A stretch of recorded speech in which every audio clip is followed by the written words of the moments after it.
all because his wife, several months pregnant, had just fallen down the stairs. A second later, blood streamed from between her legs, and she was grimacing in agony. Hearing the commotion, everyone came running. They followed the man's gaze and saw the little girl standing on the staircase. Seeing their angry faces, she instinctively hugged the little bunny in her arms tighter. The family's old patriarch shouted, demanding to know if she had pushed her stepmom down the stairs. The little girl frantically shook her head, denying it. At this, the stepmom tearfully tugged on the old man's sleeve. "Dad, don't blame Subao. She's just a child. Maybe she didn't mean to." The next moment, her father, Lin Feng, ordered the maids to lock Subao in the small attic, and that he would deal with her when he got back from the hospital. He then went to help his wife up, completely ignoring his daughter repeatedly crying out behind him, "I didn't push her, Auntie." But even if she screamed until her throat was raw, no one believed her. In that moment, only her stepmom knew the truth. Up in the small attic, Subao didn't cry or throw a tantrum. It was cold and dark with no heating, but her face was set with stubbornness. She wrapped her arms around herself, shivering, and whispered, "Mama, Subao didn't do anything wrong." Subao won't admit to it. The next morning, her father dragged her out and threw her into the snow outside. He stood at a distance, holding the wooden rod, and watched his daughter. The biting cold made little Subao shiver uncontrollably. She looked at her father and told him she was hungry and cold. But Lin Feng just brought the rod down on her. "You killed the baby in Qingxin's belly and you have the nerve to complain? How could I have such a wicked daughter?" The cold wood struck Subao's body again and again, but Lin Feng was deaf to her cries of pain. He glared at her and demanded, "Will you admit you were wrong?" Subao covered her head with her small hands and denied it again. "It wasn't me." Lin Feng grew even more furious. "Not you? Then did she fall on her own? What good would that do her?" He thought about how his wife had been hemorrhaging and had been issued 2 critical condition notices at the hospital. Even then, she had told him not to blame Subao, that she was just a child, afraid she wouldn't be loved after her little brother was born, and hadn't pushed her on purpose. The more he thought, the angrier he got. And here she was, still making excuses. He raised the rod again and brought it down, asking her with each strike if she would confess, if she would stop lying. He was so caught up in the beating that he didn't even notice his phone fall out of his pocket. He only stopped when Subao was lying motionless on the ground. "You can get up when your auntie gets out of the hospital," he spat, before turning and walking away. He threw the rod aside, muttering, "The company is in trouble and I can't fix it. Now my wife has a miscarriage. What terrible luck." Barely conscious, Subao tried to crawl. But she was too badly injured and collapsed back into the snow with a soft thud. She thought she might be dying. If she died, would she get to be with her mama? Just then, a voice echoed in her ear. "Little Subao, hurry, call your youngest uncle." She managed to force her eyes open and saw a cell phone in the snow. The will to live pushed her to crawl toward it, bit by bit. She could faintly hear the invisible person's voice telling her that her uncle's name was Su Yisheng. As the voice recited a phone number, Subao dialed. Meanwhile, in a traditional courtyard house in Kyoto, a group of people was gathered around a table, listening to the family patriarch lecture Su Yisheng, telling him he absolutely had to get his attending physician certification this year. Su Yisheng sheepishly rubbed his nose. Suddenly, the old man changed the subject, asking his 8 sons why, after 4 years of searching, they still hadn't found their sister. The relaxed mood vanished instantly. Everyone fell silent. She had been diagnosed with leukemia as a child. 4 years ago, the illness had affected her mind, and her memory had somehow disappeared. He didn't know if she was dead or alive. Beside him, Su Yisheng was filled with guilt. If it weren't for him, his sister wouldn't have gone missing. For 4 years, self-blame and regret had tormented him. Seeing this, the eldest son, Su Yichen, who was sitting to the old man's right, quickly tried to comfort him. "You were in the middle of saving a critical patient that day. How can we blame you for what happened to our sister?" For years, a heavy weight had been pressing down on everyone in the Su family, making it hard to breathe. Just then, Su Yisheng's phone rang, shattering the heavy silence. He panicked. The old man had a rule: no phones on during meetings, especially not in a tense atmosphere like this. He was about to hang up when the old man, furious, slammed his teacup down and ordered Su Yisheng to put the call on speaker. He wanted to see what was so important. The 3rd and 4th brothers shot Su Yisheng a sympathetic look. With no other choice, Su Yisheng answered the call and put it on speaker. Tiny voice came through the phone. "Is this my uncle? I'm Subao. My mama is Su Jinyu. Are you my uncle, Dr. Su?" At those words, the pen in the old man's hand fell with a clatter. They could hear the faint, intermittent voice on the other end say, "Uncle, Subao is so cold and hungry. Subao didn't push Auntie, but they don't believe me. Daddy made Subao kneel outside, but it's so cold. Uncle, can you come get me?" Toward the end, The little girl's voice grew weaker and weaker. Dr. Sue realized something was wrong and quickly asked where she was. But the line went dead. There was no response. Seeing this, old Master Sue shot to his feet in a panic, telling them to immediately trace the number and find its location. On the other side, after some time had passed, Lin Feng came out looking for his phone. He saw Su Bao lying motionless and kicked her with his foot. "It'd be for the best if you died," he said irritably. He secretly regretted taking in that female beggar 4 years ago. The thought of it now disgusted him. Lin Feng picked up his phone and started making a call as he walked away. His company was in big trouble recently, and he was asking the person on the other end if they knew anyone from the Su family in Kyoto. As dusk fell, she woke up again, tears frozen on her cheeks. "Daddy doesn't like Su Bao. Does Uncle not want Su Bao either? Nobody in the world likes me." She hadn't cried when her father beat her so hard, but now tears filled her eyes. She was afraid that if she died, Mama would see her like this and not want her either. Just as she was fading in and out of consciousness, she heard a rumbling sound. Soon the Lin family's main gate was kicked open. When the butler saw strangers breaking in, he tried to stop them. But a single warning glare from Su Yichen nearly made him wet himself. Su Yisheng, remembering Su Bao had said she was kneeling by the door, looked around and saw a small mound of snow. He bolted towards it. "Su Bao, wake up, your uncle is here." Su Yisheng took off his coat and wrapped it around Su Bao. He saw she was only wearing a thin, tattered piece of clothing, and her little face was purple from the cold. His eyes filled with pain as he cradled her in his arms. The moment he saw her, he knew. This was the child of their most cherished, most beloved little sister. Perhaps feeling the warmth, Su Bao managed to open her eyes. His face looked a little like her mama's. She mumbled, "Are you my uncle? I didn't push anyone." And then she lost consciousness again. Dr. Sue's voice choked with emotion. He held her carefully, trying not to jostle her, and ran toward the car, ignoring the butler shouting behind him. Seeing them about to put Su Bao in the car, the butler chased after them, only to be shoved to the ground by Su Yichen. As they were about to leave, the butler yelled, "Do you have any idea whose house this is? I'm going to tell Mr. Lin." Su Yichen couldn't be bothered with such trash. He asked about Su Bao's condition. Su Yisheng said urgently, "To the hospital now." When Lin Feng heard the butler's report, he was ready to see who dared to cause trouble at his home. But then he saw Su Yichen's car drive past him. He recognized the man inside. Although he'd never met him in person, he followed the financial news, and the man looked just like he did on TV. Lin Feng had been racking his brain trying to figure out how to connect with the Su family, and now Su Yichen had just shown up at his house. He rushed over to greet him. Su Yichen stared coldly at the man before him. So this was Su Bao's father. Outside the car, the three of them were beaming with enthusiastic smiles, spouting a stream of compliments, nearly bowing at a 90-degree angle. Despite this, Su Yichen's face remained expressionless. He coldly dropped a single sentence, "The Lin family. Very good," and then drove off. The three people left behind stood there, stunned, confused, and terrified. Lin Feng sensed something was wrong and quickly called the butler over to ask what had happened. The butler, panicked, said, "They took Su Bao away. They said they were her uncles." The words hit Lin Feng like a bolt of lightning. Did that mean the beggar he had picked up 4 years ago was the Su family's most precious daughter? After learning that Kyoto's wealthiest man, Su Yichen, was Su Bao's eldest uncle, old Mrs. Lin was so shocked she could barely speak, telling Lin Feng to hurry up and bring Su Bao back. If they had known, how could they have let Su Bao kneel in the snow? Lin Feng yelled in frustration. "How are we supposed to get her back? Do you think we can just bring her back whenever we want?" He felt that no matter what, they were Su Bao's relatives. Lin Feng had just been a little too harsh while disciplining her.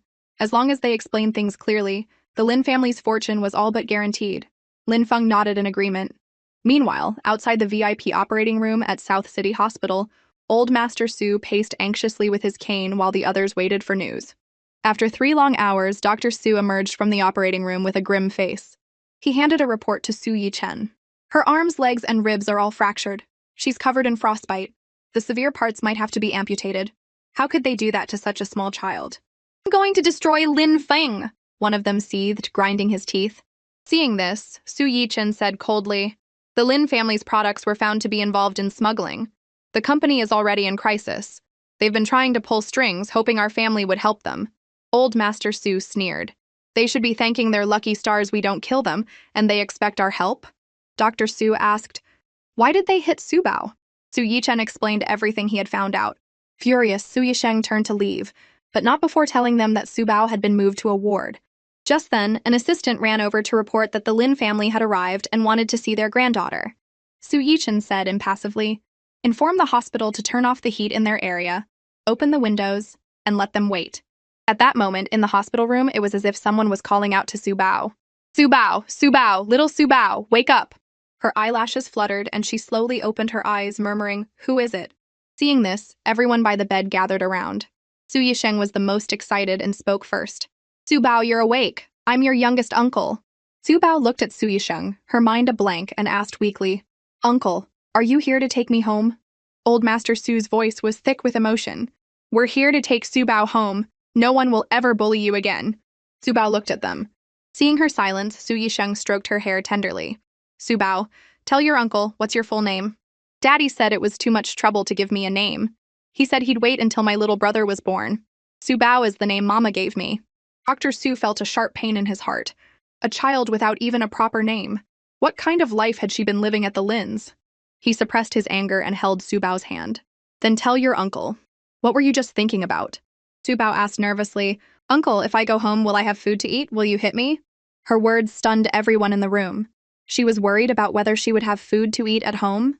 Those two short sentences once again sent the Su family into a rage.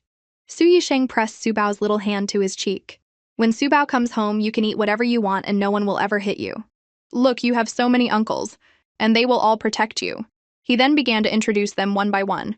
"This is your eldest uncle, Su Yichen, the current CEO of Su Corporation. You can ask him for anything you want in the future. This is your second uncle, Su Zilin, a very talented architect. This is your third uncle, Su Yuefei, the best pilot at S Airlines. He can take you on a plane sometime. This is your fourth uncle, Su Luo, a famous list actor. This proud-looking one is your fifth uncle, Su Yinger, a construction foreman." Su Yinger shot back, looking very displeased. "I'm the head of a major infrastructure company. Fifth brother, don't be mad. I was just trying to make it easier for Su Bao to understand. This is your sixth uncle, Su Jingmo, a leading scientist in a lithography machine lab. And this is your seventh uncle, Su Yunchao. He's a secret agent who protects the country. Su Bao, you have to help keep your seventh uncle's identity a secret, okay?" Su Yunchao made a shh gesture. "And this is your grandpa. Grandpa is very strict, so Su Bao has to be a good girl." Old Master Su wiped a tear from his eye. Not strict at all. Our Su Bao is a good girl." Su Bao looked at the family surrounding her bed. If they knew she had refused to admit she was wrong, would they still like her? She clutched the blanket tightly. "Uncle, I didn't push anyone. Daddy and Grandpa wanted me to admit I was wrong, but I wouldn't." "Your big uncle believes you. You were right not to admit it," Su Yichen said, and the others all chimed in with their agreement. Hearing their words, Su Bao's lip trembled, and she burst into tears. "Uncles, Grandpa, thank you for believing Su Bao." She sobbed and sobbed. The group of grown men, who had never raised a child, panicked. After Su Bao cried herself to sleep, Old Master Su stayed with her while Su Yishen called his brothers out of the room. "I found news about our little sister. I didn't say anything earlier because I was afraid Dad couldn't handle it." Hearing this, the brothers all looked at him nervously. 4 years ago, after our sister got sick and lost her memory, she somehow ended up in South City and was taken in by a passing Lin Feng. Not long after, she was in critical condition while giving birth and almost didn't make it. Perhaps because of the child, she held on for 2 more years before she passed away from her illness. After hearing their brother's findings, the thought that their precious little sister had died like that, and that the Lin family had abused Su Bao so horribly, filled them all with a rage so intense they wanted to tear Lin Feng limb from limb. Just then, the usually calm and composed Su Yichen rolled up his sleeves. 8 against 1. You think that's enough?" At his words, the Su brothers' eyes lit up and they all began cracking their knuckles. Seeing this, the gentle pilot, Su Yuefei, stopped them. "This is a society of laws. We can't just openly beat someone up." The next second, however, he stopped a passing nurse and asked if their department had any burlap sacks. The nurse was taken aback. "We have woven plastic sacks, but cardboard boxes would be better for packing things." Su Yuefei smiled. "Thank you. The plastic sacks will be fine." He turned back to his brothers and gave them a thumbs up. "Done. If we're going to beat him, of course we have to put a sack over his head first." Lin Feng was walking through the underground parking garage. He was on the phone as he walked, completely unaware that someone was targeting him from behind. The next moment, a plastic sack was thrown over his head. Before he could react, a barrage of wooden sticks rained down on him. He screamed, "What are you doing? Who are you?" When Lin Feng yelled, "Do you know who I am?" Su Yichen raised a hand, signaling them to stop. Lin Feng thought they were scared. But just then, a wooden stick came crashing down on him. While Lin Feng was being beaten senseless, Su Bao was being gently woken by a voice. She opened her eyes and heard the same invisible person from before. "Who are you?" Su Bao clutched the bedsheet, nervously looking in the direction of the voice. The voice continued to coax her.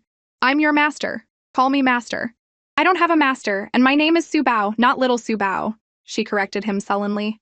He looked at Su Bao and clicked his tongue. This kid wasn't easy to fool. But he persisted, explaining that her mother, while she was still alive, had given Su Bao to him to be his disciple. Afraid she wouldn't believe him, he even mentioned Su Jinyu's name. Su Bao looked at the empty stool. "Mama would never give me to you. If you're my master, why can't I see you?" The man was speechless. This little girl was sharp. But he continued on his own. "My name is Ji Chang. I was a big deal when I was alive. When you get better, light 3 sticks of incense, offer a piece of pork, and once the ceremony is complete, you'll be able to see me." Su Bao looked at him with a head full of question marks. Someone was actually named Ji Chang. She never thought a big shot could die, and after dying, still want to be someone's master. The next moment, she lowered her head slightly. "If you're really my master, why didn't you take care of me?" After her mama died, no one cared if she was beaten or starving. Ji Chang quickly reminded her, "Did you forget? I helped you 2 days ago when I told you to call your uncle. I was right there. If you hadn't been on the verge of death, I wouldn't have been able to speak to you even now. But from now on, your master can protect you." As he spoke, he tied a red string around her wrist. "Take this as a welcome gift from your master." Su Bao felt a slight warmth as a red string appeared on her wrist. Before she could react, she heard Ji Chang hurriedly say, "You get some rest, and goodbye." Su Bao only had time to call out, "Ji Chang." Just then, Su Yisheng pushed the door open. "Ji Chang, is Su Bao hungry? Your uncle brought you breakfast." But as soon as Su Yisheng opened the food container, Su Yinger squeezed in. "Su Bao, the beef chow mein is delicious. Eat your 5th uncle's." Old Master Su whacked him on the calf with his cane. "Chow mein, chow mein. Su Bao just woke up. How can she eat something so greasy?" He then picked up some rice noodle rolls with a smile. "Su Bao, want to have some rice noodle rolls first? They're really soft and delicious." At that moment, Su Weifei also walked in. "Su Bao, it's better to have some porridge first to warm you up." Su Bao looked at the men standing by her bed, and for some reason her nose started to get tingly, and she felt like crying again. Did she have a family now? "Grandpa, I want to eat the rice noodle rolls," she said cautiously. And so the victorious old Master Su fed Su Bao bite by bite. The scene reminded Su Yisheng of when Su Jinyu was a child. During a checkup, the doctor was amazed. Such severe injuries had healed completely in just 10 days. With a clean bill of health, she could be discharged today. While packing, Su Bao asked Su Yisheng if he had seen her little bunny.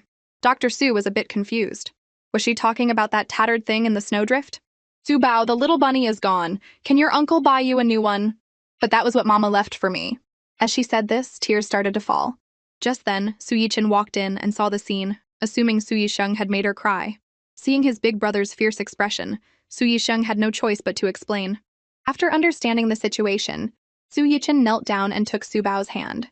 "Your big uncle will help you find your little bunny." Su Bao wanted to go with him. Besides the bunny, she had another very important friend. Meanwhile, at the Lin's house, Lin Feng, who had just been discharged from the hospital, sat on the sofa with a limp. The house was a mess. All the valuables had been taken away because he had failed to repay a high-interest loan. Listening to his mother's endless crying and nagging, Lin Feng roared in frustration, "Stop it!" Just then, Mu Qingxian came downstairs, holding Su Bao's little bunny. "Dad, Mom, Feng, Su Bao will definitely come back. As long as Su Bao returned, her uncles would follow, and then their company would be saved." Lin Feng's face lit up. He promised Mu Qingxian that once they got back on their feet, he would make it up to her. She was secretly glad she had miscarried, so she wouldn't be tied to the sinking ship that was the Lin family. Then, she could latch onto one of Su Bao's 8 uncles, and she'd be set for life. Just then, several Maybachs pulled up in front of the Lin family's villa. 8 tall, handsome men got out of the cars. The Lin family, who had been waiting by the door, eagerly went to greet them, but they were completely ignored. Lin Feng put on a smile and apologized to Su Bao, hoping she would forgive him, but he still emphasized that he had done it for her own good and had just been a bit too heavy-handed in his haste. Su Yinger, standing behind Lin Feng, secretly regretted that he had been too easy on him the other day. He considered whether he should cripple him later. Su Bao was already hiding behind Su Yisheng, who said coldly, "Cut the crap. Get Su Bao's bunny." Old Mrs. Lin quickly explained, "That little bunny was broken." Her auntie is sewing it up for her. It's cold outside. Why don't you all come in? The next second, Su Yichen gave a signal and several bodyguards rushed in. In no time, they had found the little bunny. A hint of joy appeared on Su Bao's face. She took the bunny and then said to Su Yisheng, "Uncle, can you come with me to the woods?" Su Yisheng immediately agreed. The two of them went to the backyard. At Su Bao's call, a colorful parrot flew towards her. But who would have thought it suddenly braked midair, turned around and flew away? "Uncle, I think Xiao Wu is afraid of you. Su Bao, how about I have someone catch it for us? We can just take Xiao Wu home." Su Bao shook her head. She didn't want to scare Xiao Wu. Su Yisheng looked down at the little girl. Whatever Su Bao said, he would just nod along. The next second, a voice echoed from the woods. "Idiot! Idiot!" Su Bao immediately shouted at the bird, "Xiao Wu, my uncle is not an idiot!" Just then, Mu Qingxin, who had been hiding in the woods, finally saw her chance. Seeing those familiar eyes, Su Bao shivered in fear. The next moment, Mu Qingxin grabbed Su Bao by the arm. Fearing she would scream, she quickly clamped a hand over Su Bao's mouth and smiled sweetly. "Su Bao, why aren't you happy to see Auntie?" She pressed down on Su Bao's head and said with a smile, "Auntie's baby is gone now, so Su Bao has to take responsibility. If your uncles ask, you have to say you pushed me, and you have to put in a good word for Auntie, understand?" Su Bao bit down hard on Mu Qingxin's hand, causing her to squeal like a pig. She raised her hand to slap Su Bao, but the next second she was sent flying. Dr. Su was stunned. He hadn't even used any force, so how did that crazy woman get kicked away? Su Bao looked at Su Yisheng in confusion. Did she just send her auntie flying, or did her uncle kick her? Su Yisheng walked over with a grim face. "You dare hit Su Bao? Mr. Su, it's a misunderstanding. I'm practically Su Bao's mother, how could I hit her?" Mu Qingxin panicked. Seeing her still trying to argue, Su Yisheng stepped on her face. "Mother? You think you're worthy of being Su Bao's mother?" Mu Qingxin wanted to explain further, but before she could speak, Su Yisheng ground his shoe on her face, followed by a swift sidekick that sent her sprawling to the ground. "Beating an idiot! Beating an idiot!" The parrot on the tree flew over and squawked at Mu Qingxin. After chasing Mu Qingxin away, Su Yisheng stayed with Su Bao to continue tricking the bird. "Little parrot, come down, I'll give you some meat. No meat, no meat, meat makes you fat." Seeing it wasn't falling for it, he grabbed Su Bao and started to run, deciding to use his secret weapon. "Su Bao, let's go. Ignore it." But Su Bao took him seriously. Her voice choked as she begged him not to leave Xiao Wu behind. Seeing this, Su Yisheng's heart skipped a beat, and he quickly apologized to her. Hearing her uncle say sorry, Su Bao was stunned. It was always her saying sorry to others. No one had ever told her it was okay. Suddenly, she smiled at Su Yisheng. "It's okay, uncle. Xiao Wu will definitely come down. Let's do it together." So, when the others came to the backyard, this is the scene they saw. "Xiao Wu, I'm sorry. Please come down. When we get back to Kyoto, the estate is huge. We can even find you a girlfriend." After figuring out what was going on, Su Yinger laughed. "I'm impressed, old eighth. You can't even coax a parrot down." "Useless, Su Yisheng. Number 8, 1,000-year-old turtle. Number 8, loves to eat poop," the parrot sang smugly. Furious, Su Yisheng said to Su Yinger, "You're so good you do it." So Su Yinger raised his arm and promised Su Bao he could definitely coax the parrot down. Then he let out a series of clucking sounds like he was calling free-range chickens to come eat. Sulo and Su Weifei's mouths twitched. The parrot on the tree responded in perfect human language. "Idiot! Idiot!" The hot-tempered Su Yinger lost it. "You little... Get down here! No way! No way! Don't try to trick your grandpa." This pushed Su Yinger to the brink of a breakdown. This parrot had to be possessed. Seeing this, Su Bao covered her mouth and giggled. She thought her fifth uncle looked fierce, like he was breathing fire, but he wasn't fierce at all. She then secretly sized up the other three. Her youngest uncle and third uncle were warm like the sun. Her fourth uncle looked like a major villain. Suddenly, Su Bao's eyes met Sulo's, and she quickly turned her head, pretending nothing had happened. A smile played on Sulo's lips. The little one was so timid. He then turned to Su Yinger and told him to stop wasting his energy. It was obvious that only Su Bao could coax this parrot down. Finally, the four of them stepped back to give Su Bao space. But all Su Bao did was look cute, and Xiao Wu's heart melted. It flapped its wings and flew towards her. Suddenly, a voice called out, "So, my uncles-in-law are here!" The startled parrot flew away again. Su Bao, who had just relaxed, saw the newcomer and instinctively hid behind Su Yisheng. Hearing that they were going to use a tranquilizer gun to shoot the parrot down, Su Bao panicked. Su Yisheng coldly told them to leave and that their help wasn't needed. Seeing that Lin Feng wasn't getting the hint, Su Yinger stepped forward, ready to slap him. Su Yichen was even more direct. "Just one motion, throw them all out."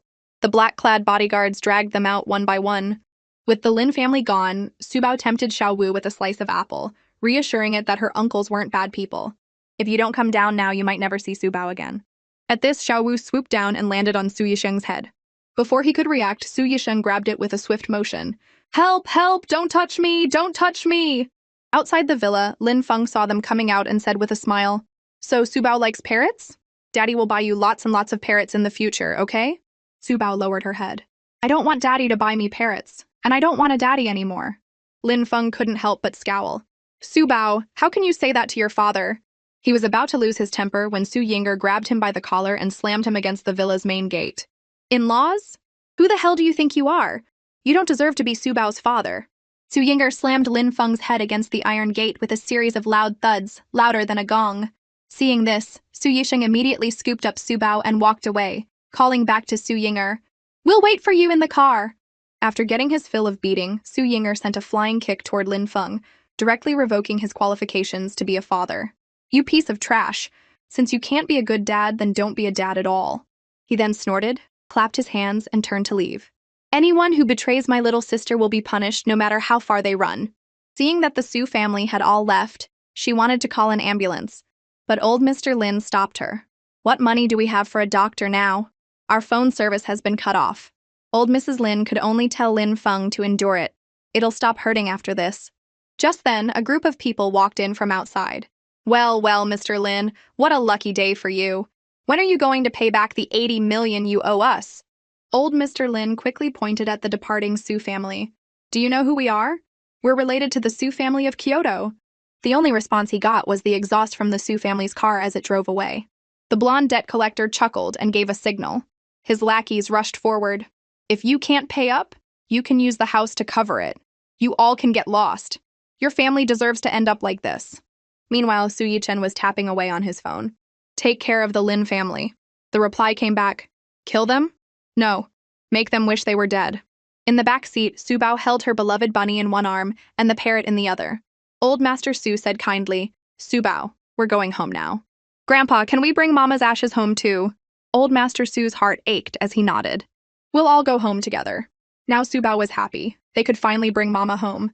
The group then boarded the Su family's private jet. Subao looked out at the sky with curiosity. Su Yue smiled gently. What are you looking at, Subao? Third uncle? Are we flying in the sky right now? He nodded. But then she suddenly asked, Is Mama here? The two people behind her froze. Then they heard her whisper, They said Mama died and went to heaven. Will we be able to see her soon? Her words silenced everyone. They all turned to look out the window. Dr. Su took Subao into his arms. Subao, go to sleep. You can see Mama in your dreams when you're asleep. Subao hummed in agreement and closed her eyes.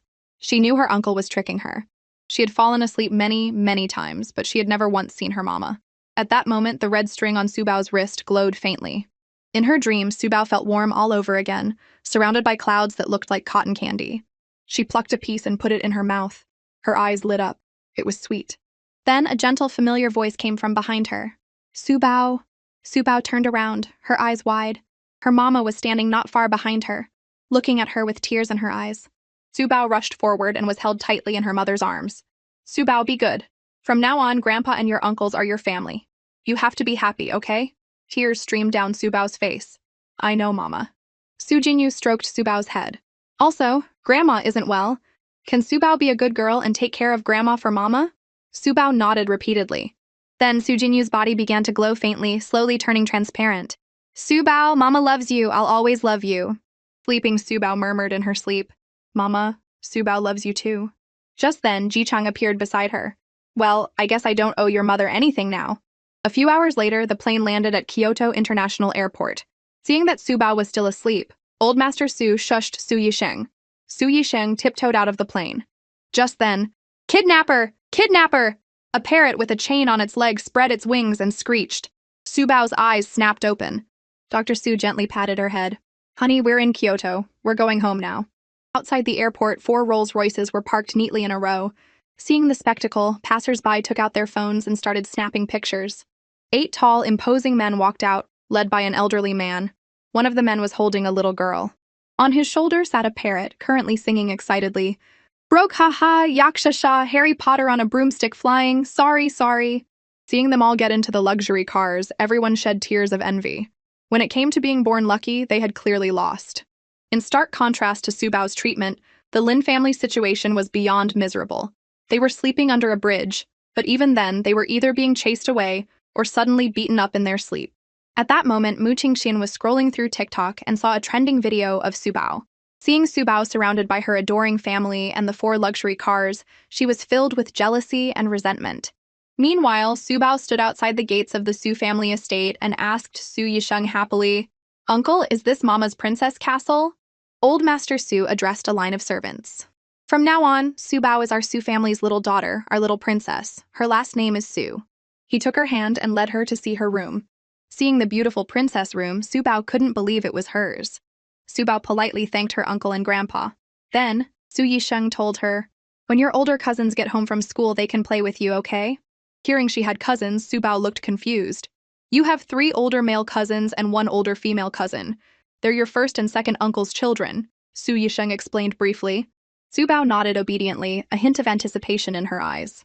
Shortly after Subao arrived at the Su family home, an elegantly dressed woman walked in, holding a little girl's hand. She told the little girl to remember to give a doll to her little cousin Subao when she saw her. The little girl pouted and threw a tantrum. "I won't! All the toys are mine!" She then ran into the estate without a second glance. The woman turned and hurried her son, who was dawdling in the car, reminding him that his cousin Subao was waiting. But Su Zixi just wrinkled his nose. "I don't want another sister. Having Han Han, who always steals my toys and cries at the drop of a hat, is more than enough. I don't want another one." By now, Han Han had run back to her room. She grabbed a doll and slammed it on the floor. Just then, Subao knocked on Han Han's door. She hesitated before calling out, "Big sister, it's Subao. I brought you a present." Han Han threw the door open, nearly knocking Subao over. She put a hand on her hip and said loudly, "Go away, you're annoying. Who wants your stupid stuff?" Old Master Su, drawn by the noise, told Han Han, "Your cousin came to be your friend. It's not right to push people." But she just burst into tears. "Dad, Han Han is still little. She doesn't know any better." Hearing this, Old Master Su snapped, "If she's little, then she needs to be taught. I've told you this more than once. How are you raising your children?" He then took Subao's hand and left. She then comforted Han Han, telling her not to cry and that Mama would buy her a new doll. Meanwhile, Old Master Su took Subao back to her room. The parrot saw Subao and tried to fly to her, but was held back by the chain on its leg. The old man, worried Subao was upset about what had just happened, tried to explain Han Han's behavior. But the sensible little girl ended up comforting him instead, saying she understood how her sister felt, because she didn't like giving her things to others either. Old Master Su sighed. Subao was so young, yet she seemed to understand everything. He patted her head. "Come on, your grandma is back." Downstairs, Suzaline pushed a wheelchair. The woman in it, old Mrs. Su, called out in a trembling voice, "Subao." Looking at the perfect doll-like little girl, Mrs. Su was too choked up to speak. This was Yu Er's child. She looked exactly like Yu Er did when she was little. Subao rushed into Mrs. Su's arms. Seeing her grandma cry and remembering her promise to her mama to take care of her, she gently patted her grandma's back. Don't cry, be a good grandma, don't cry." Just then, Han Han, who had finally been calmed down, came out and saw them all hugging downstairs. She got angry all over again. Then a squawking sound came from Subao's room, like someone singing. Her attention was drawn and she ran towards Subao's room. She opened the door and her eyes lit up. It was a parrot. Without a second thought, she ran in to try and catch it. Xiao Wu flapped its wings in a panic. "A brat is here! Help me, help me!" Wei Wan frowned at the words. What an ill-mannered parrot. The next second, she saw Han Han with her hands wrapped around the parrot's neck. Wei Wan quickly told her that Mama would buy her another one, but Han Han threw a tantrum, refusing. She wanted this one. The terrified Xiao Wu finally broke free and squawked loudly, "Help! Help! They're gonna cook me!" The commotion was so loud that the people downstairs heard it. By the time Subao rushed to her room, the scene she saw made her furious. Han Han was grabbing Xiao Wu and shaking it back and forth. "You won't listen! I'll hit you! Hit you!" The parrot could only let out pitiful cries. Subao rushed forward. "You can't hit Xiao Wu!" But Han Han just shoved her away and yelled, "It's mine! The parrot is mine!" Now Subao was truly angry. She grabbed Han Han and pushed her hard to the ground. "Xiao Wu is my friend, not yours." Han Han couldn't beat Subao, so she burst into earth-shattering sobs. Wei Wan held Han Han and scolded Subao with a dark face. "How could you hit someone? If you didn't want to give the parrot to your sister, you could have just said so." Su Bao's eyes filled with tears, but she stubbornly clenched her fists. Sister hit me first! Wei Wan grew even angrier. She hit you, so you have to hit back. Don't you know that children should be gentle and polite? Enough. Old Master Su's roar cut Wei Wan off. Have you taught Han Han to be gentle and polite? She was the one who tried to steal Su Bao's parrot and hit her first, yet you're criticizing Su Bao? Wei Wan saw that everyone was concerned about Su Bao, while no one cared about Han Han. Heartbroken, she grabbed Han Han and stormed off. Seeing her leave in a huff, Old Master Su was furious. So I can't even say anything to her now? Doesn't she realize what the problem is? Su Zilin had no choice but to calm his father down, saying he would handle it. Seeing that Su Bao was still upset, the old man decided to let it go for now and went to comfort her. Su Bao was holding the motionless Xiao Wu, not saying a word, her eyes brimming with tears. Meanwhile, in Han Han's room, Wei Wan saw that her precious daughter's arm was scratched and started yelling at Su Zilin. What kind of father was he? It was clearly Han Han who was bullied, her arm was bleeding. Su Zilin replied coldly, if she hadn't tried to take someone else's things, would she have been hit? I've let a lot of things slide in the past, but my patience has a limit. Hearing Han Han cry even louder, he turned and walked out in frustration. Wei Wan felt completely heartbroken. What had she done wrong? Was it wrong to care about her own child? Why was everyone targeting her and Han Han? After leaving the room, Su Zilin saw Su Yichen waiting for him at the door. Su Yichen said to him in a low voice, Second brother, you should resolve this matter soon. I know. I'm just worried about how a divorce will affect the children. Su Yichen nodded and turned to leave. You need to think it through yourself. Just a short while ago, everyone had been peacefully sitting together, trying to come up with a name for Su Bao. Since everyone called her by her nickname Su Bao, old Mrs. Su lovingly stroked her hair and asked if she wanted to take her mother's last name, Su. Su Bao nodded happily. Old Master Su stroked his chin. What should we call her? The next moment, Su Bao raised her little hand. Su Bao! Everyone had to stifle their laughter. Su Yisheng's suggestion was even simpler. Su Su. Su Bao threw up her hands and shook her head. Old Master Su suggested they not rush the name and think about it more. He then asked Su Bao if she was 3.5. Su Bao thought for a moment. It seemed her mama had told her she had popped out on March 15th, Consumer Rights Day. Old Mrs. Su was the quickest to react.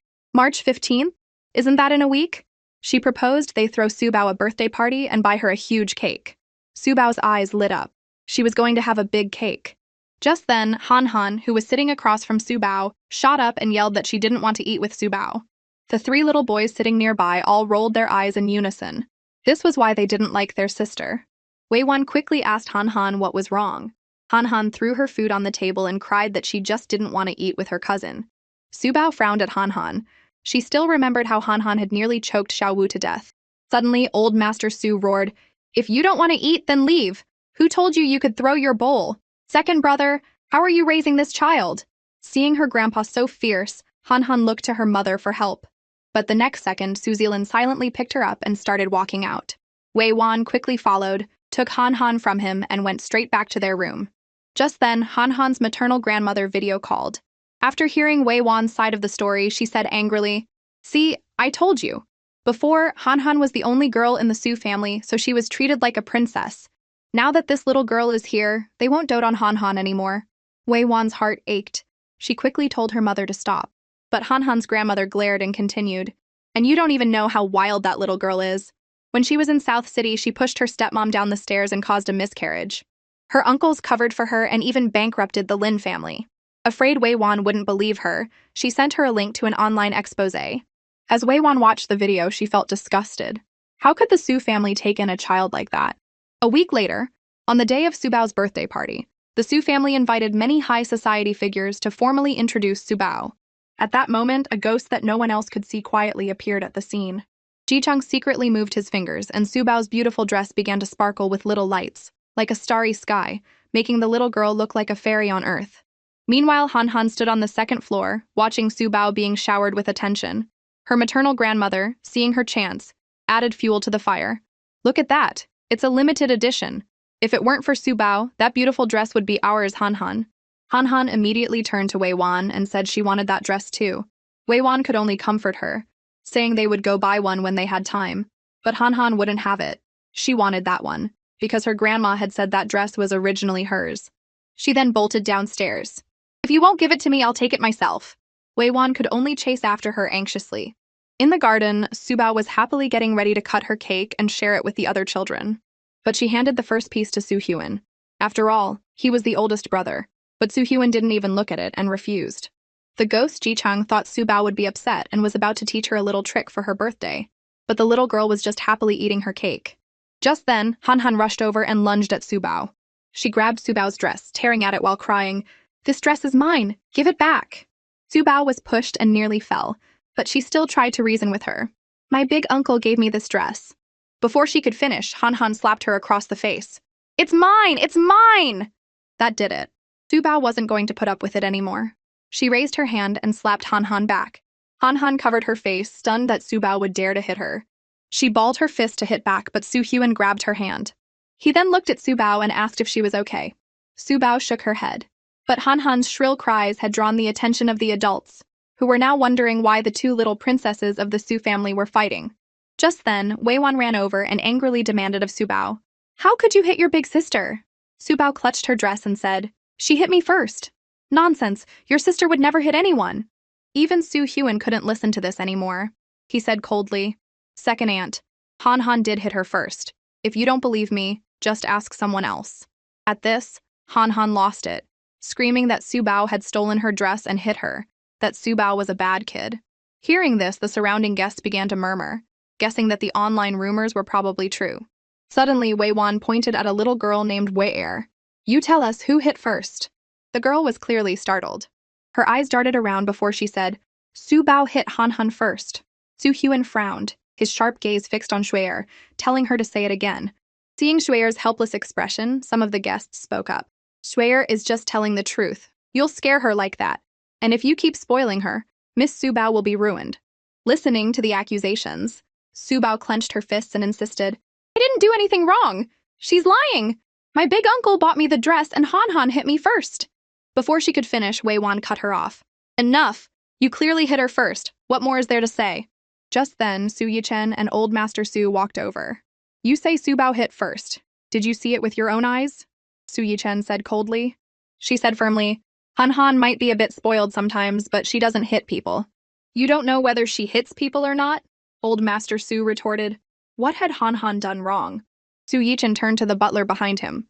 "Uncle Nee, go get the surveillance footage from the yard." Wei-wan froze. She began to tremble with anger. They were going to check the surveillance footage? Were they really trying to push Han to her breaking point?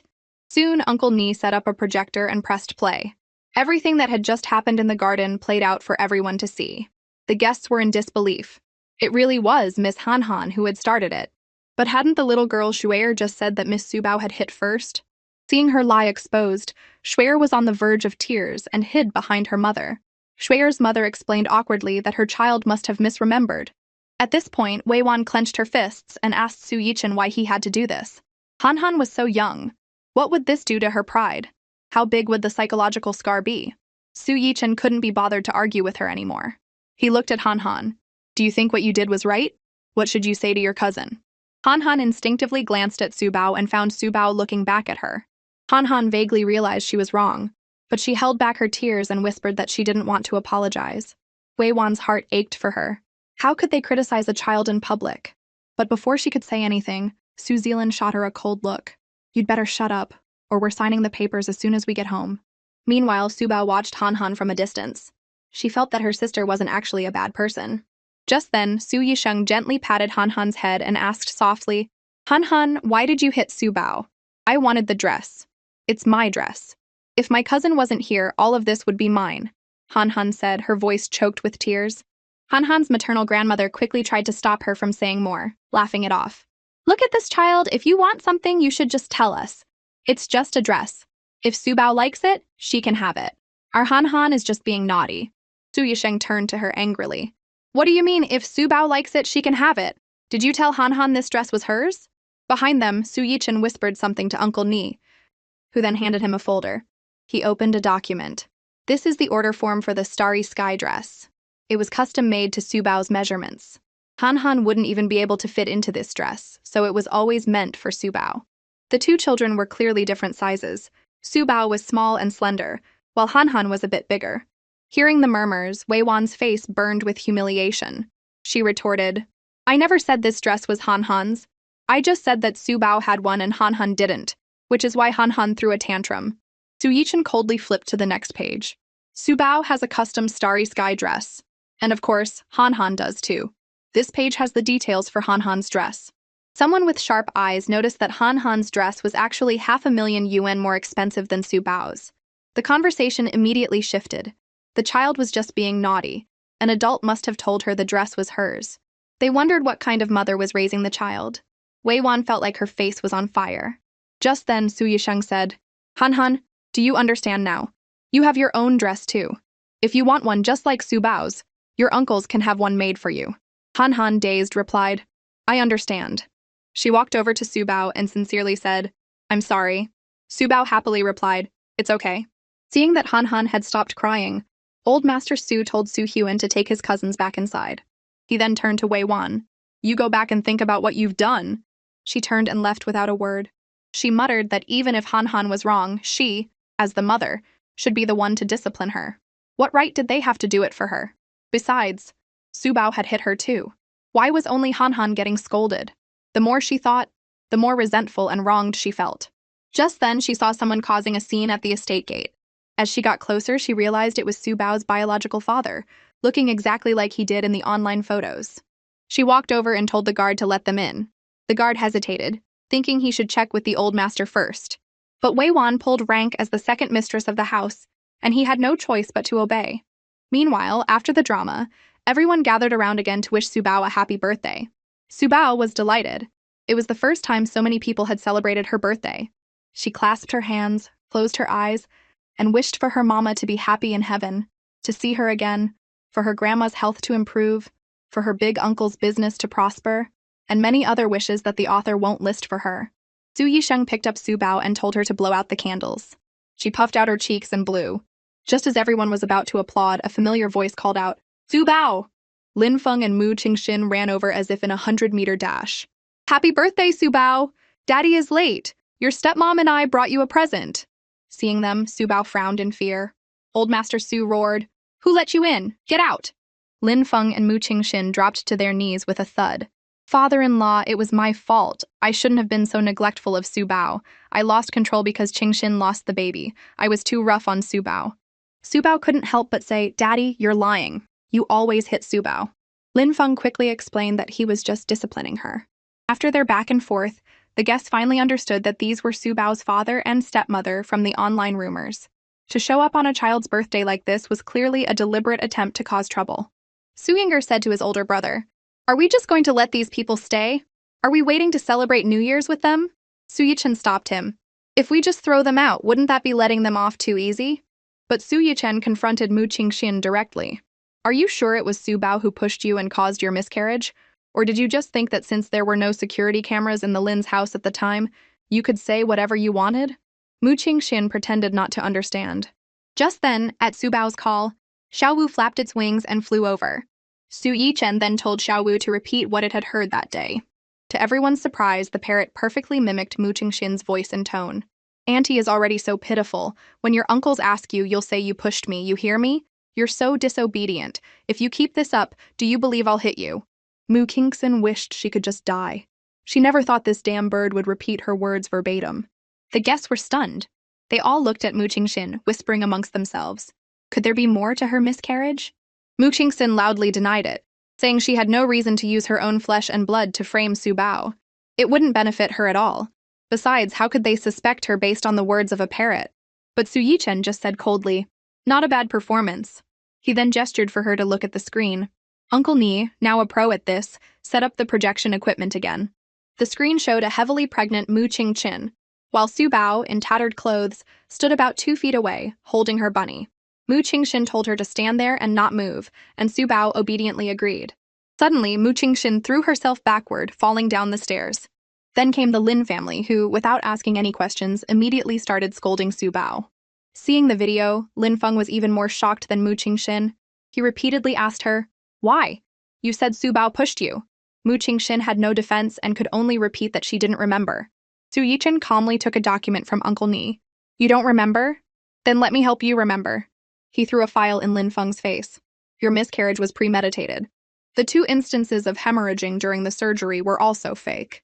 This is the disciplinary notice for the doctor who took money to help you forge the records.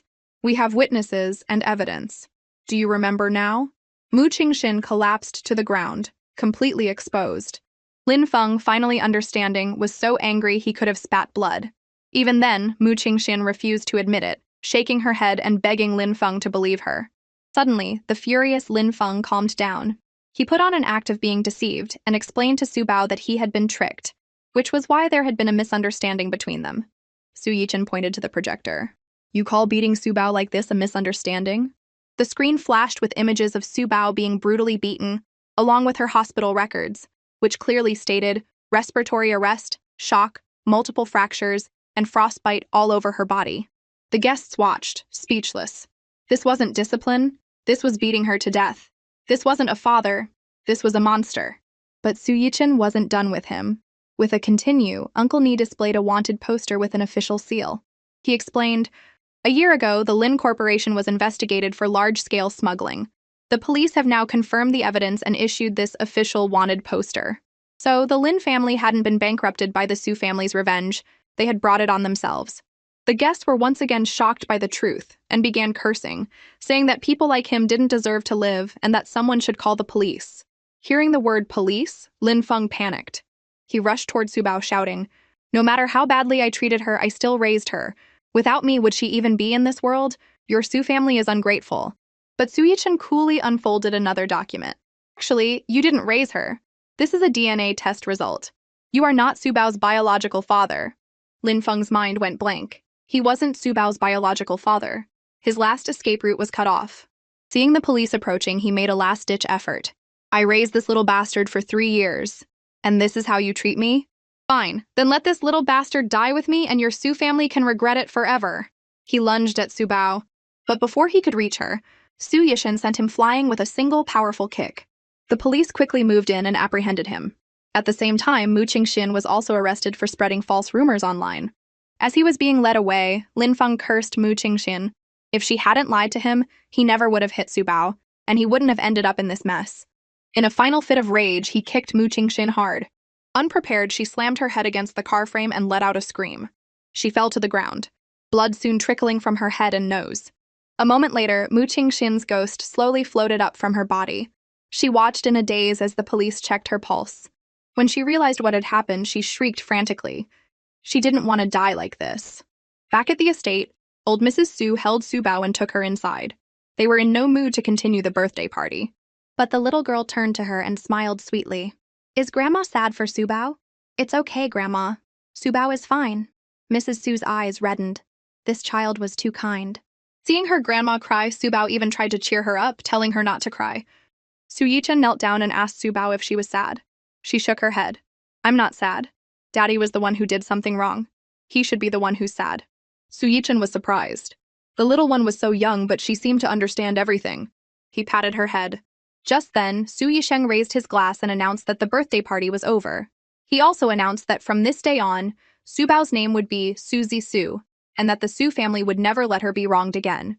He thanked everyone for coming.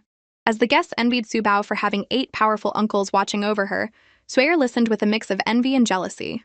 At that moment, her mother spotted academician Lao in the crowd. When she heard that he was looking to take on a young disciple, her eyes lit up. Academician Lao was a renowned master of traditional Chinese painting. If he was looking for a young disciple, did that mean Suyer had a chance? If her Suyer could be chosen as his student, everyone would be green with envy. She quickly led Suyer over to him. When she learned that he was indeed there to find a young disciple, she was overjoyed. Since Suyer was talented in painting and her work had even been selected by the National Painting Academy, she automatically assumed that Suyer was the disciple he was looking for. Remembering her mother's instructions to be on her best behavior, Suyer bravely greeted him. Seeing him smile so warmly at her, she also believed he was there to choose her. She was about to say something when Dr. Su walked over with Su Bao. Su Bao looked up and called out, "Hello, Teacher Lao." Academician Lao was taken aback for a moment, but quickly realized the little girl must have meant to say Teacher Lao. He smiled back and greeted her. The mother and daughter, watching the 3 of them chat happily from a distance, were no longer so cheerful. Seeing that Academician Lao was about to leave with them, Suyer was stunned. Weren't they going to choose her as a disciple? Why were they leaving? She called out anxiously, "Grandpa Lao, what about me?" He looked at her in surprise and said, You're a good girl, too. Grandpa has to go now. Joyer looked at her mother in a daze. Her mother comforted her. Let's just wait a bit. Don't worry, no matter how rich the Su family is, they can't just hire Academician Lao as a teacher. Meanwhile, in the Su family's villa, Old Master Su was telling Su Bao all about Academician Lao's achievements.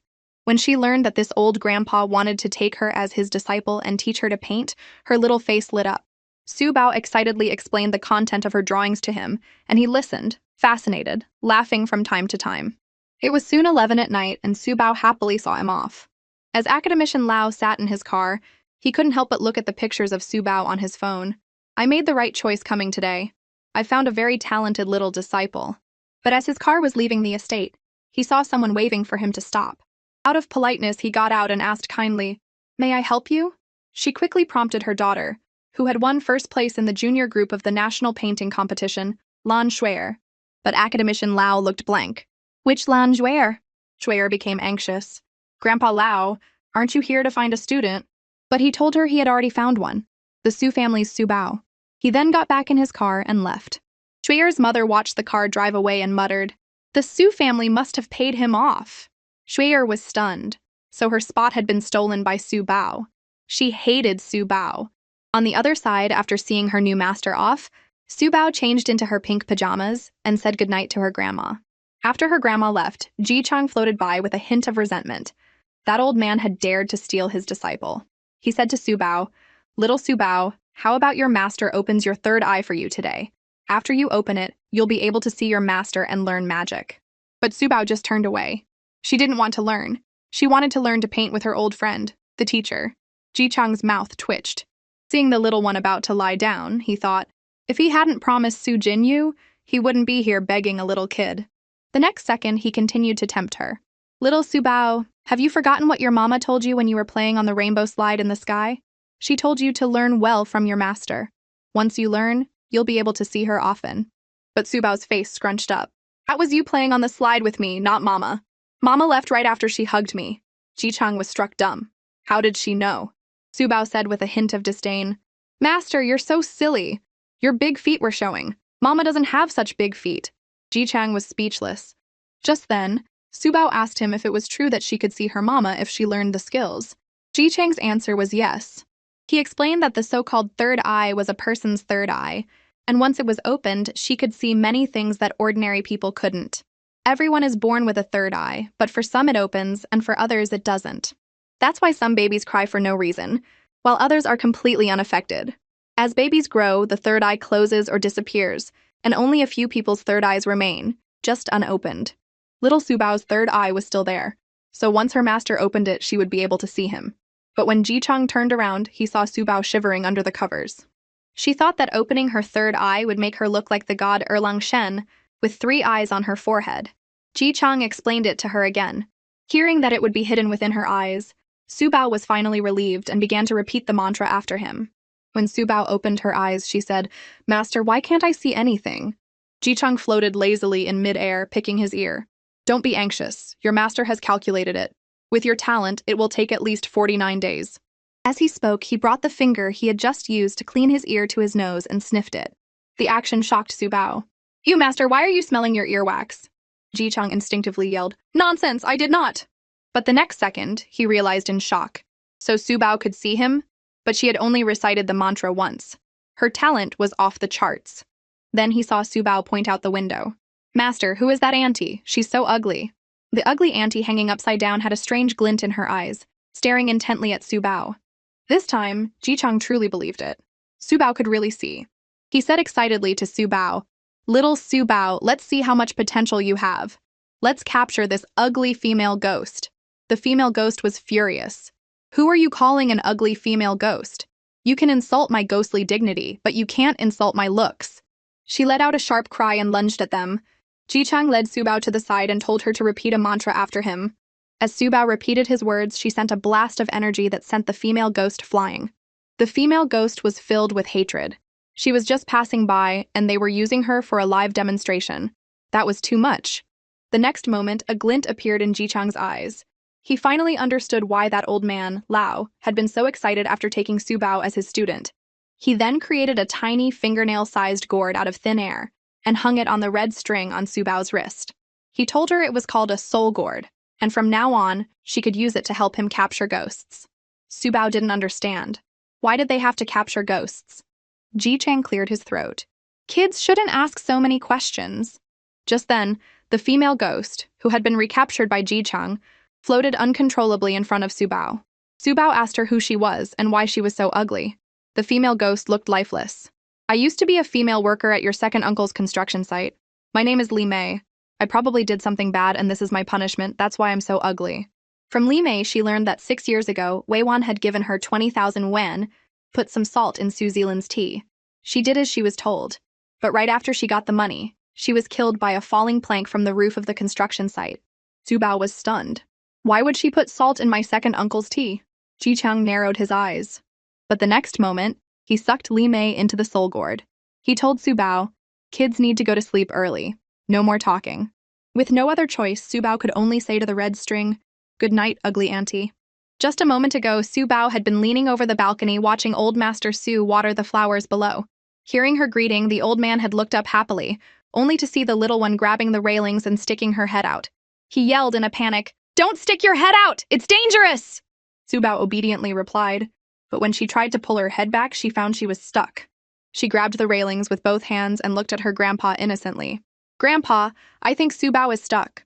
Her uncles also never expected their niece to give them such a surprise first thing in the morning.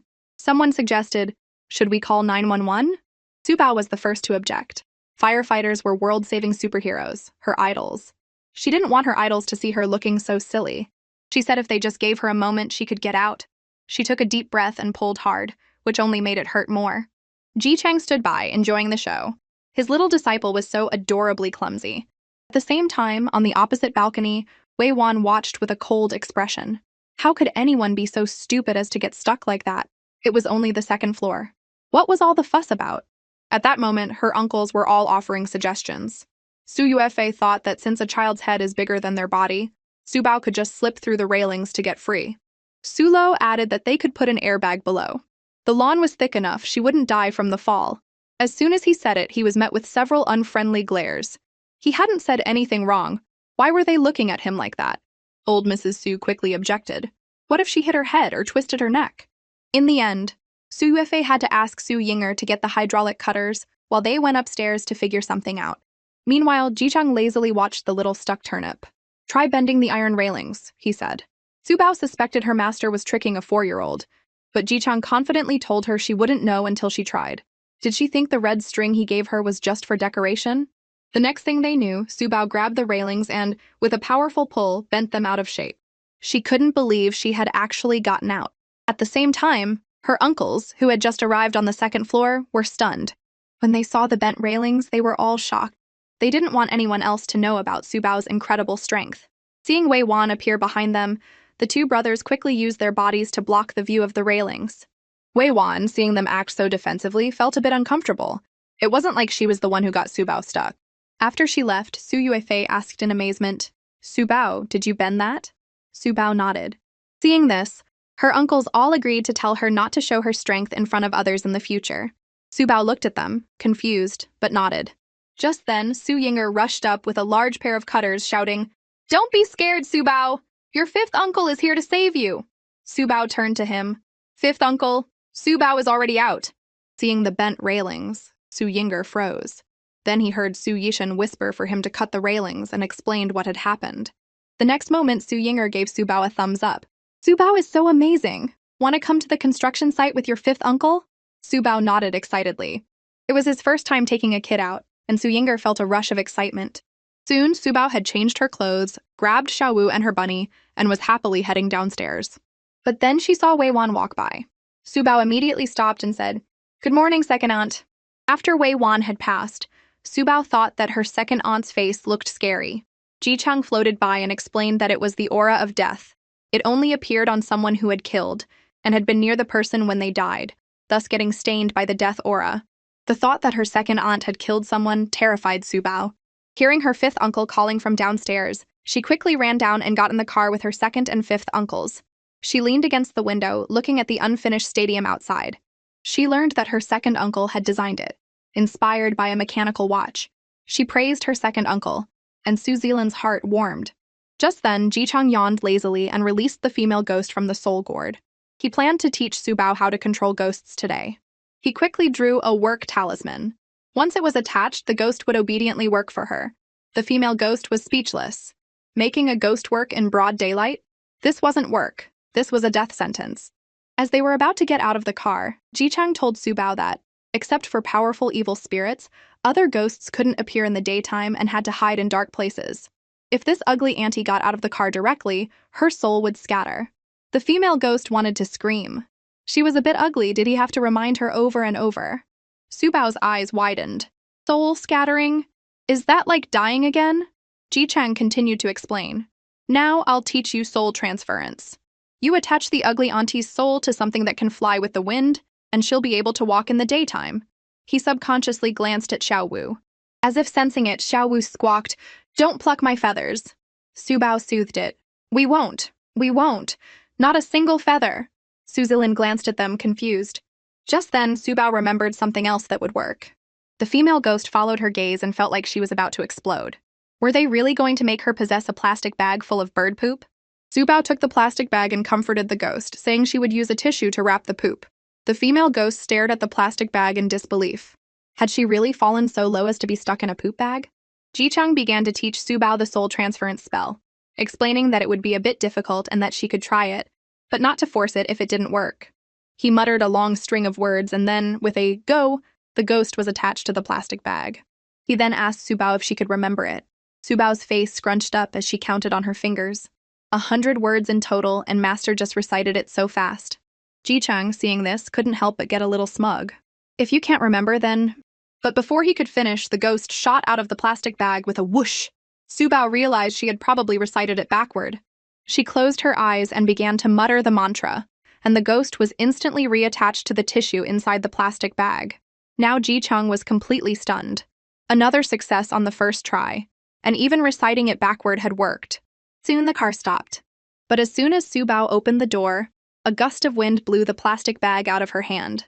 Seeing her try to grab the flying bag, Su Zilin told her not to worry, that the construction site had cleaners.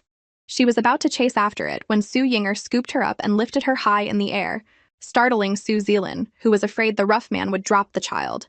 Wei Wan angrily said that Su Zilin had asked for a divorce and that her mother-in-law supported him, blaming her for not raising Han Han well and not taking good care of their son. Wei Wan also had a feeling that Su Zilin knew about her and her mother instructing Li Mei to drug him all those years ago. Her mother grabbed her hand. So, what if he knows? She's been missing for so many years. What can he find out? Let's go to the construction site right now and make him take back the divorce papers. On the other side, Wei Wan and her mother had also arrived at the site and were heading towards Su Zilin's office. As they passed the spot where Li Mei had been killed, Wei Wan suddenly felt a chill run down her spine. She turned to look and saw a plastic bag spinning in the air. She couldn't shake the feeling that the bag was staring at her. The next second, it slapped her right in the face. She frantically tried to pull the bag off, but the smell of something foul filled her nostrils. A lump of some kind of poop was smeared on her face. Just as she was about to suffocate, her mother ripped the bag off. Both women's faces turned pale with fright. In Su Zilin's office, Su Bao was happily drawing. Suddenly, Wei Wan threw the door open, her face a mask of terror. She cried out Su Zilin's name and rushed to throw herself into his arms. But Su Zilin took 2 steps back, causing her to fall flat on the floor, her face bruised and swollen. She scrambled up, embarrassed. Her mother began to scold Su Zilin, saying what kind of husband moves away when his wife comes to him. Su Zilin just said calmly, "I'd rather not have that kind of embrace." Wei Wan felt utterly humiliated. She was about to say something when her eyes fell on the drawing on Su Bao's desk. A chill ran down her spine. Although the drawing was cartoonish, she recognized it as Li Mei. But Li Mei had been dead for years, crushed by her. How did Su Bao know what she looked like? Sensing her second aunt's strange behavior, Su Bao cautiously glanced at her and whispered to Ji-chang what was wrong with her. Ji-chang just shook his head, saying the woman was a lost cause. The bird poop on her face was proof. She had been hit by Li Mei, which had only intensified the death aura around her. Su Bao glanced at Wei Wan again and mumbled, "I don't see any poop, but it does smell a little." Hearing her, Wei Wan was instantly reminded of the poop that had been smeared on her face. But before she could get a word in, Su Zilin had already called for security to remove them. Her mother wanted to say more, but the guards pushed them out. After being thrown out, she grumbled about how rude Su Zilin was, kicking his mother-in-law out in front of so many people. Wei Wan impatiently told her mother to go home first. She wanted to talk to Zealand again. After they parted ways, Wei Wan went to a bronze statue. Seeing nothing unusual, she breathed a sigh of relief. But as she turned around, she saw that plastic bag with the poop in it again. She screamed and took off running. The white plastic bag was lifted by the wind and chased after her. Wei Wan was scared out of her wits, even startling a passing dog. Su Bao saw the whole thing from the window. She thought some crazy woman had snuck onto her uncle's construction site. Just then, with a thud, a plastic bag stuck to the window. Su Bao let out a small "ay." The ugly auntie was back. The female ghost begged her to let her in, saying the sun was about to make her soul scatter. The bored Ji Chang narrowed his eyes. "Don't worry, I won't let you die. You can bake in the sun all you want and you won't die." But Su Bao gave him a look of disdain. "Master, don't show off. Showing off gets you struck by lightning." Ji Chang was about to laugh at the little girl when a clap of thunder echoed in the clear blue sky, making his heart pound. Was it really that effective? It had to be a coincidence, right? Just then, Su Zealand brought over a cup of warm milk for Su Bao. Although he had 2 children, he rarely spent time with them. He patted Su Bao's head and suddenly asked, "Su Bao, do you think your second uncle should divorce your second aunt?" Su Bao looked up at him. "Why do people get married? And if they get married, why do they get divorced?" Su Zealand was at a loss for words. After a moment, he said quietly, "Because at that time, your second aunt was pregnant with your cousin Zixi, so we got married." Although he later found out he had been drugged and had slept with Wei Wan in a daze, this only confused Su Bao more. Then why was cousin Zixi in her tummy? Does second uncle like second aunt? Su Zealand rubbed the back of his neck and thought for a few seconds. "I don't think so. If second uncle doesn't like second aunt, but he had cousin Zixi with her, does that mean second uncle is what people call a scumbag?" Before Su Zealand could say anything, Su Bao patted him on the shoulder. "It's okay, second uncle. Su Bao understands." Su Zealand was full of questions. What did she understand? Just then, Su Yinger came in, scooped up Su Bao, and was about to take her to play on the construction site. Su Zealand quickly objected, saying the site was too dangerous for visitors, but Su Yinger waved it off. "Su Bao isn't a visitor. She's the junior site supervisor, you know?" Su Bao nodded firmly. "That's right, Su Bao is not idle at all." Su Bao pointed at it. "What's that?" Su Yinger glanced at it. "That's a phoenix totem. It's made of stainless steel. Something your second uncle designed." Ji Chang, floating behind them, told Su Bao to ask Su Yinger if he had a sledgehammer so they could smash it open. Su Bao then asked Su Yinger if he had a super-duper big sledgehammer. Su Yinger thought she was just curious. Since he was in construction, he had plenty of hammers. The two of them then excitedly rummaged through a toolbox. Ji Chang floated over curiously. "What are you two doing?" Su Bao said excitedly. "Looking at hammers." He floated over and pointed at the biggest one, telling her to use it to smash the statue. Su Bao stared at the huge hammer. Su Yinger told her, "This one is amazing. It's a heavy-duty demolition hammer." As soon as he finished speaking, he saw Su Bao pick up the sledgehammer. "Fifth uncle, I'm borrowing your hammer for a bit, okay?" The sight shocked Su Yinger. He had forgotten she could even bend iron railings.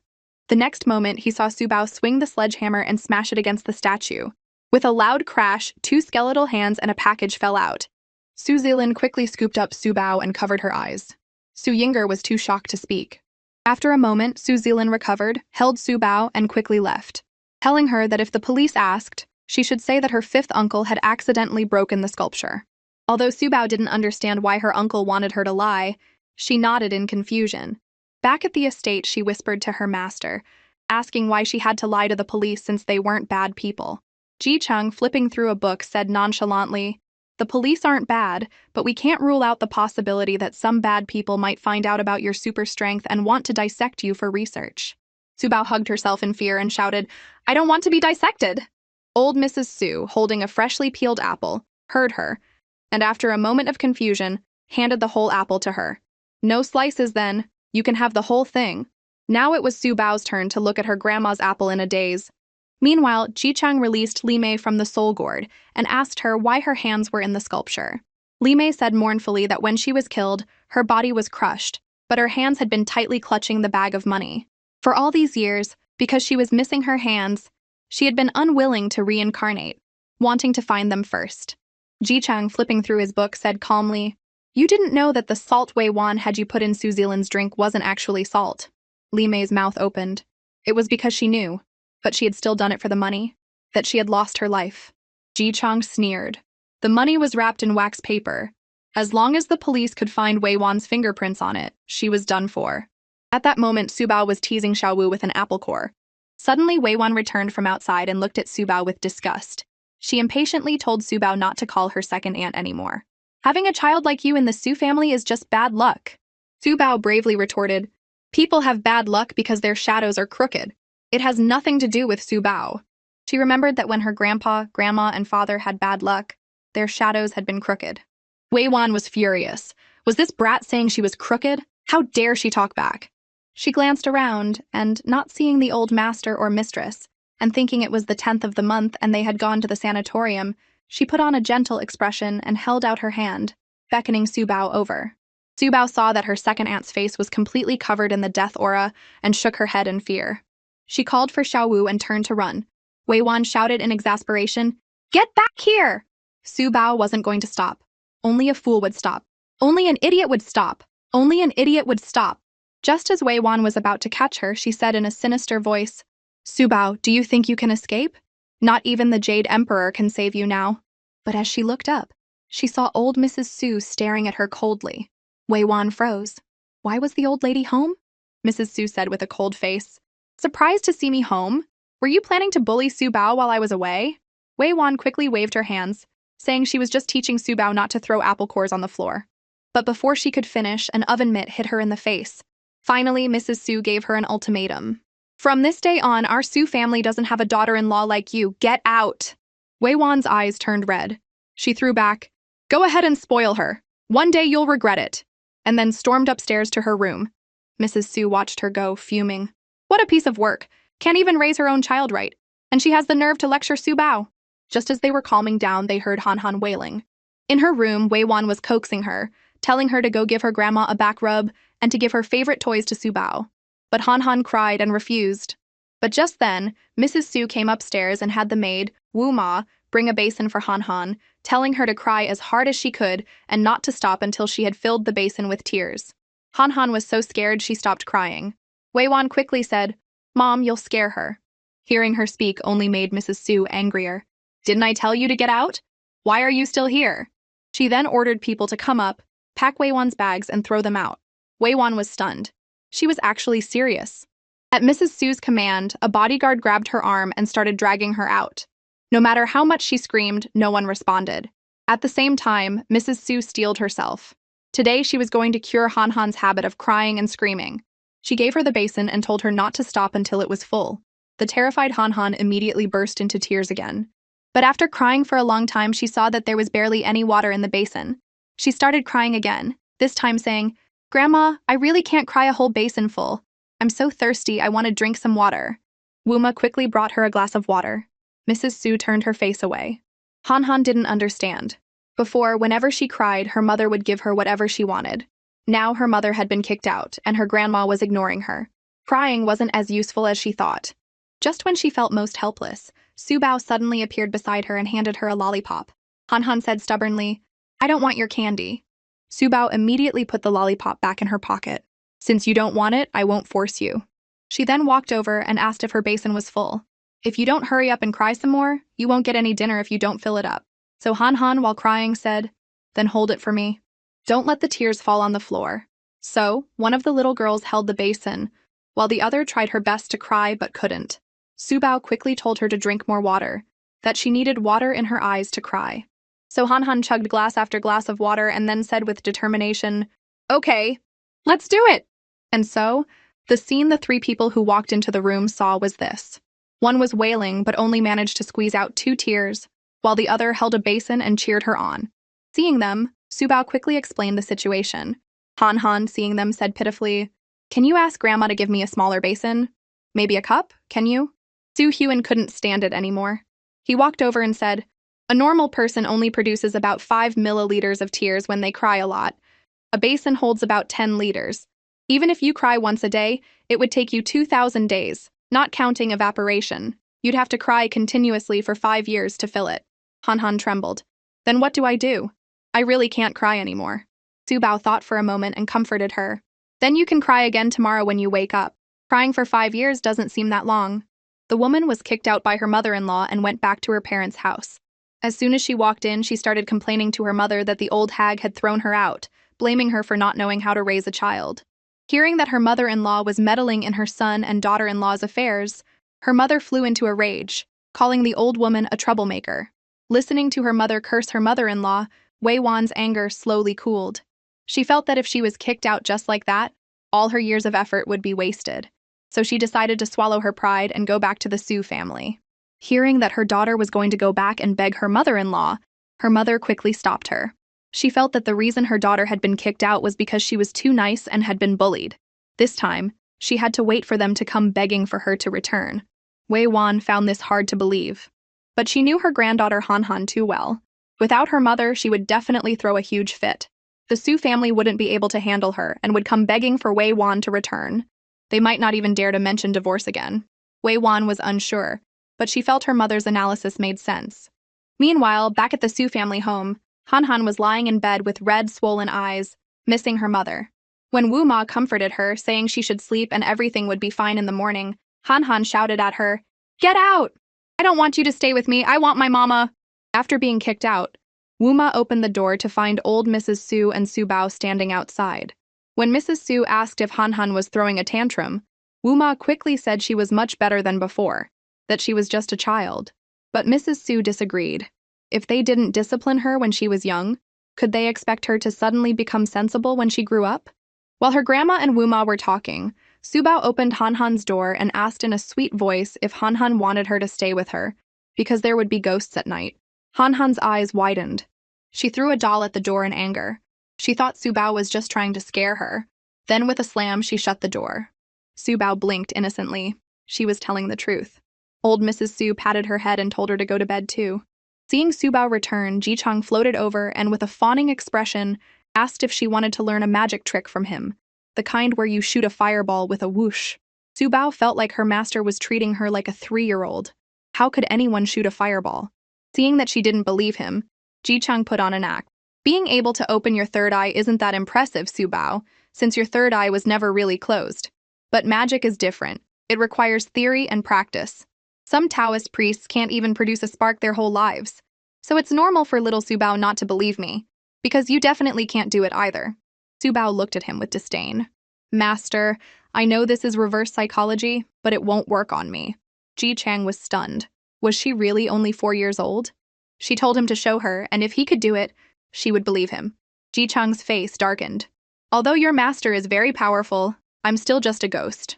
Su Bao nodded. She understood. Her master couldn't do it either. This nearly made Ji Chang faint. Could this kid not phrase things better? What did she mean, her master couldn't do it? He continued. I'm afraid the power will be too great and I'll burn your hair off. What if you become a little baldy? Su Bao was about to say something else, but Ji Chang didn't give her a chance. He petulantly began to recite the mantra, saying he would only say it once. He then said smugly to Su Bao, "See? I told you couldn't learn it." Su Bao's mouth twitched. She just wanted to ask if he could possibly recite it a little slower. Meanwhile, Han Han was crying silently under her covers. Suddenly, a gust of wind blew the window open with a soft clap. Han Han, terrified, peeked out from under her blanket. A white shadow slowly floated past her eyes. She sat up and rubbed her eyes. What was that? Was it real? Just then, a ghost appeared right in front of her. Han Han screamed in terror. Just as the ghost was about to eat her, the door suddenly opened. Han Han turned her head and couldn't believe it. It was Su Bao. Su Bao immediately recited the mantra, and a fireball shot toward the female ghost with a whoosh. A piercing scream echoed as the ghost gave up its meal and quickly floated away. Ji Chang watched the ghost leave. It was an evil spirit. He then began a little lesson for Su Bao. Ghosts are also divided into levels. The ones like the ugly auntie, who can't do anything, are called wandering ghosts. The ones who died with resentment or in an unnatural way are called vengeful spirits. They can sometimes make themselves visible to people and even seek revenge. Above vengeful spirits are evil spirits, the most malevolent of those who died tragically. They can possess suitable hosts, and due to their obsessions, can absorb the host's negative energy to level up. There are also many types of evil spirits, all formed from human emotions like love, hate, greed, and anger, such as crybaby ghosts, cowardly ghosts, and pervert ghosts. After her master's explanation, Su Bao understood instantly.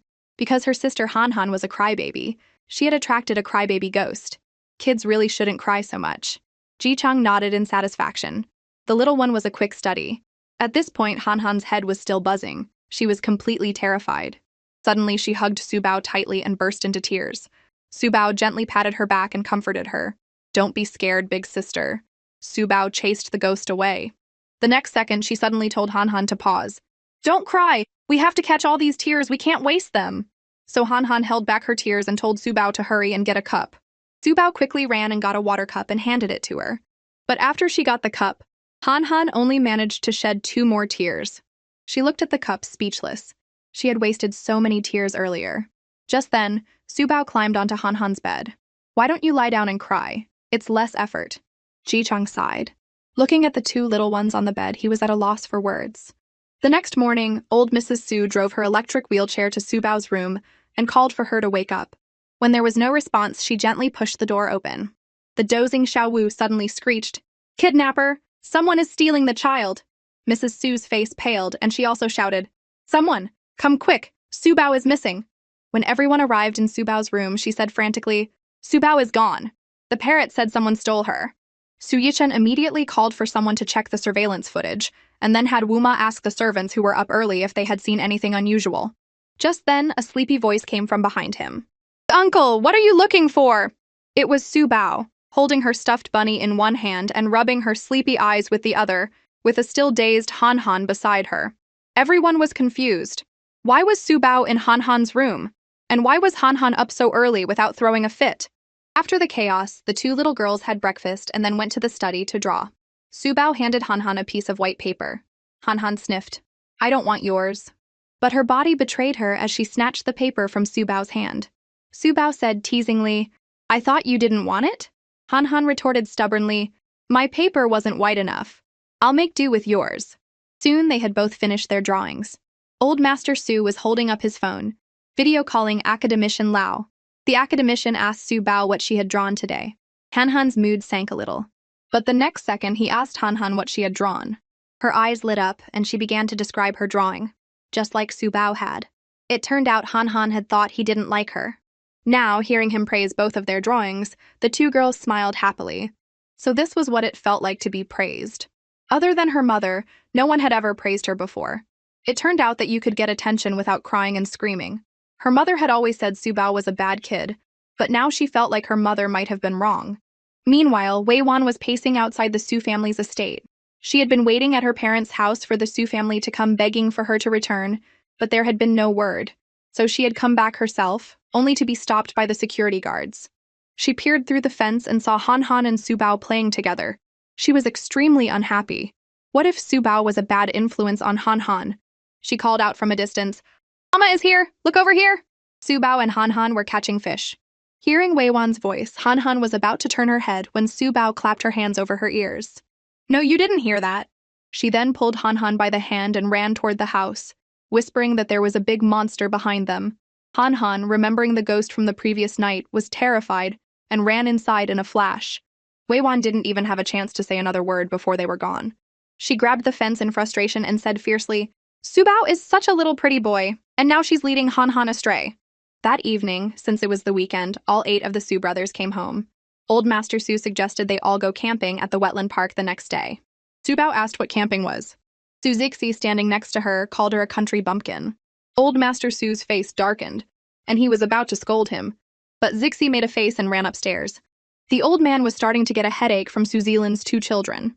Neither of them was easy to handle. That day, the mother and daughter saw that Academician Lao, whom they had been following closely, had posted on Weibo. This time he had not only posted Subao's drawing, but Hanhan's as well. Xuer asked her mother sadly if it was because she had been caught lying in public that the Su family had stolen her spot with the Academician and given it to Subao. Her mother stroked her head and comforted her, saying it wasn't her fault. Seeing Xuer so down, her mother decided to take her camping the next day to cheer her up. Xuer's face immediately brightened. The next day, the Su family arrived at the wetland park. Looking at the jade-green lake and breathing the fresh air, Subao exclaimed that camping was great. Old Mrs. Su quietly watched her 8 sons, each busy with their own tasks. She sighed. If it weren't for Subao's return, the Su family probably would never have been able to be so united. Just then, Subao ran over to her with a flower in her hand. "Grandma, this is for you. It's a wishing flower." Mrs. Su took the flower with a smile. On the other side, Su Yinger and Su Zilin were setting up a tent, but Su Yinger couldn't find a hammer. Just then, Su Bao came running over, carrying a toolbox. Much to the astonishment of her two uncles. She opened the toolbox, and her eyes lit up at the rows of hammers. Su Yinger boasted proudly, "Isn't your fifth uncle's hammer impressive?" Su Bao nodded vigorously in agreement. From a distance, the other two uncles watched, concerned that their adorable niece was being led astray by Su Yinger. Su Bao had already picked up a hammer and asked Su Zilin where to hammer. He subconsciously pointed at a spot where a stake needed to be driven in. Su Bao hammered while chanting, 80-80! Just then, a car pulled up next to the Su family's campsite. Xuer and her parents got out. They pretended to be surprised to see Su Yichen. This was a rare opportunity to get close to the Su family, so Xuer's mother decided they would camp here too. But Su Yichen said coolly, "We have a lot of people. There's no room here." Xuer's father was a bit embarrassed and pointed to a nearby empty spot. "They can go over there." By now, Xuer had walked up to Su Bao and asked what she was playing. She asked if she wanted her to take her to play with her brother Huan, but Su Bao flatly refused, saying her fake smile was just like her stepmom's. She then silently packed up her things and left. Xuer's face stiffened. She secretly decided to get Han Han on her side and isolate Su Bao. But Han Han just looked at her with disdain. "Who wants to play with you? Who do you think you are?" She then ran off after Su Bao. Xuer's resentment towards Su Bao grew. She then walked over to Su Huan and said tearfully, "Brother Huan, I don't know what I did wrong, but Su Bao and Han Han won't play with me." He told her to go away and not to bother him. He then walked in Su Bao's direction. Xuer clenched her fists, feeling even more wronged and unfairly treated. What was so great about Su Bao? She was about to go back to her mother when someone popped out from the bushes. It was Han Han's mother. Remembering her mother had told her to suck up to Aunt Wei Wan, Xuer walked over. Wei Wan tricked her into calling Han Han over without letting anyone else know. Xuer happily nodded and ran to find Han Han. She whispered something in her ear. Han Han looked over, confused. And sure enough, her mother was waving at her from behind some trees. Having not seen her mother for a few days, Han Han happily ran into her arms. Wei Wan asked if she had been eating and sleeping well. When she heard that Han Han wasn't allowed to eat if she missed mealtimes, she was heartbroken. How could the Su family treat a child like that? She immediately wanted to take Han Han back to her parents' house. But Han Han, who used to be so clingy, now refused to leave with her. Wei Wan put on a pitiful act. Does Han Han not want Mama anymore? Han Han immediately shook her head. Wei Wan took the opportunity to bribe her, saying she would take her to an amusement park if she was good. But Han Han pulled her hand away. She cried, asking her mother why she never let her choose what she wanted. Hearing the commotion, the Su family came over. Su Zilin, afraid Wei Wan would hurt Han Han's arm, quickly yelled, "Wei Wan, have you not caused enough trouble?" Seeing she had been discovered, Wei Wan dropped the act. As a mother, what was wrong with her wanting to see her child? She grabbed Han Han and said, "You want to play here?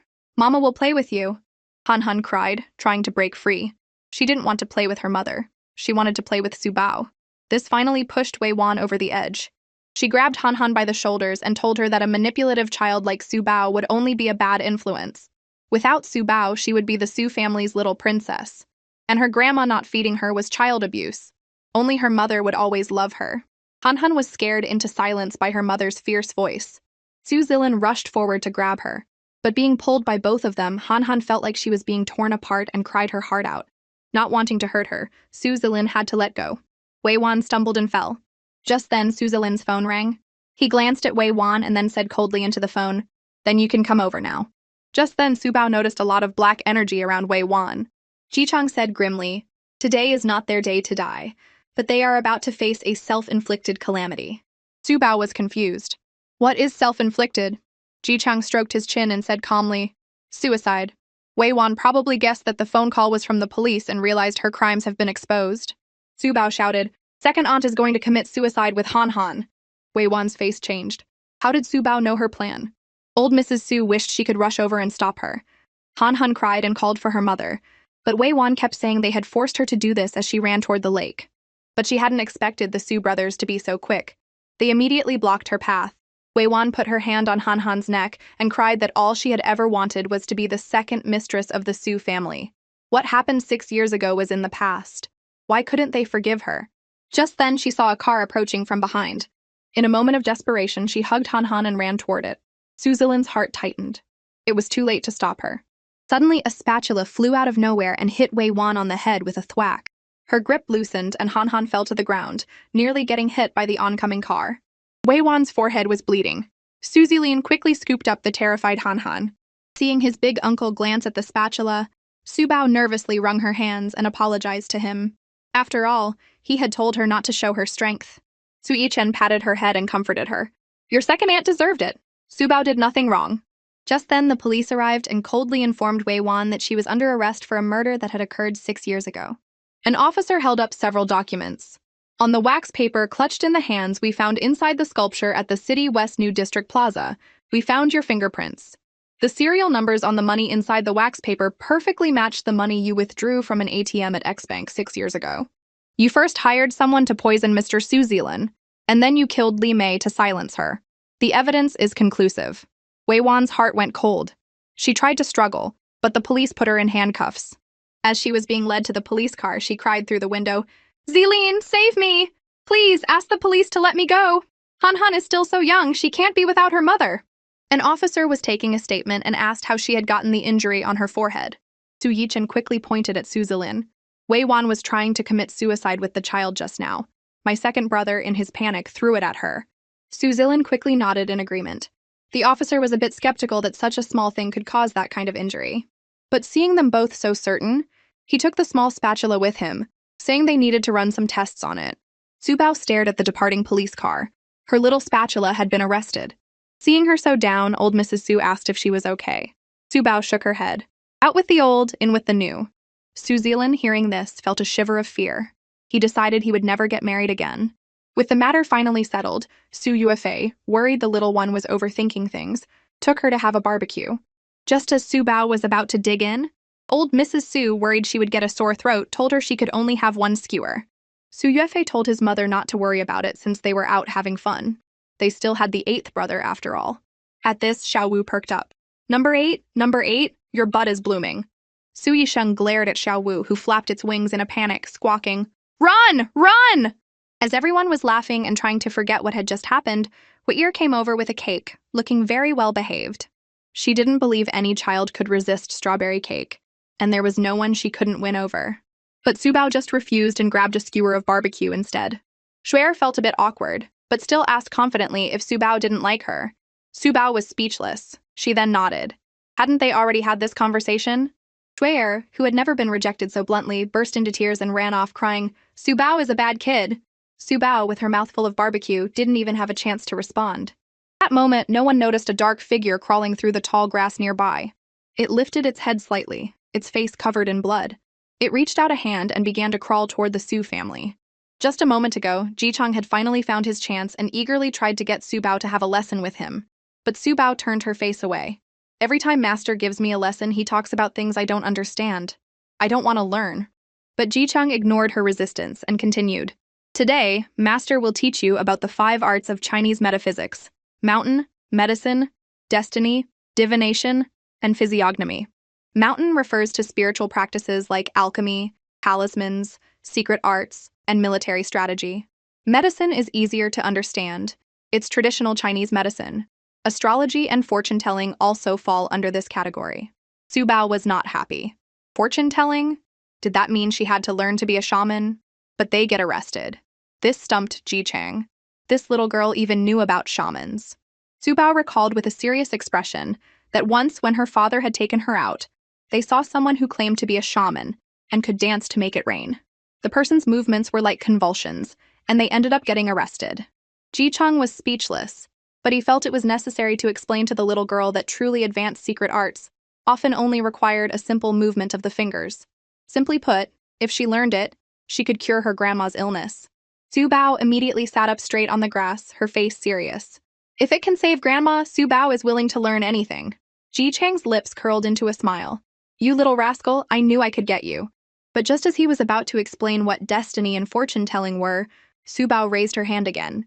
She knew about that too, but that person had been arrested by the city management officers. It was that same time with her father. A blind uncle wanted to tell her fortune, but he was taken away by the officers. She then asked with a worried expression if she could learn something that wouldn't get her arrested. Ji Chang really wanted to kick Lin Feng. What kind of messed up places had he been taking Su Bao? But then Su Bao said that her father had taken her to the street, told her he was going to buy cigarettes and to wait for him. But she waited and waited, and in the end, a police officer had to take her home. Su Bao was so good she stood right on that square tile and didn't move, but Daddy still forgot about her. As she said this, she suddenly looked up and asked Ji Chang quietly, "Daddy was actually trying to abandon me, wasn't he?" In truth, the moment her father turned and walked away, Su Bao knew she had been abandoned. Ji Chang was speechless. He patted her head and said, "From now on, if someone doesn't want you, you don't want them either, understand?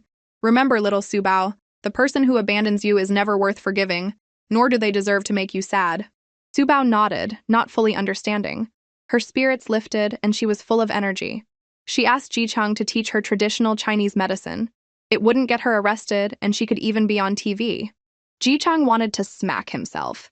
Could this kid not go 3 sentences without mentioning being arrested? But the next moment, Su Bao was imitating a TV commercial. "After careful consideration, I've made a decision that goes against my ancestors and will donate my family's secret formula for free. Limited time offer, only $9.98. I am a divine doctor, and after using my ancestral formula, I guarantee it will cure all diseases. This pill of mine, from indigestion in children to back pain in the elderly, and even erectile dysfunction in young men, it works for everything." Then she said excitedly, "These medicines are so amazing, they're on TV, but what does erectile dysfunction mean?" With no other choice, Ji Chang had to trick her again, saying it meant you couldn't lift weights. Hearing this, Su Bao understood immediately. She had seen it on TV during the Olympics. A lot of athletes had that problem. Seeing her getting more and more off topic, Ji Chang quickly told her that the people in the TV commercials all ended up getting arrested. This stunned Su Bao. Why was everything her master taught so sketchy? Everything seemed to lead to getting arrested. Seeing her finally getting serious, Ji Chang continued his explanation. But then Han Han appeared, holding a bunch of barbecue skewers. She gave them all to Su Bao. Hearing Su Bao thank her, Han Han turned away, embarrassed, and said stubbornly, "I didn't bring these for you. I just couldn't eat them all." Su Bao looked at the smiling Han Han and felt happy too. Just then, old Mrs. Su came over in her electric wheelchair. Seeing the little girl from a distance, she couldn't help but speak in a high-pitched voice. "Su Bao." She then told her not to just eat barbecue, that Grandma would take her to pick raspberries. Hearing they were going to pick raspberries, Su Bao devoured the skewers in her hand.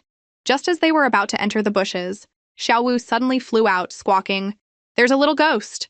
There's a little ghost!" Old Mrs. Su suggested they go back, but Su Bao said she wasn't scared. What was so scary about a ghost? Her master loved ghosts.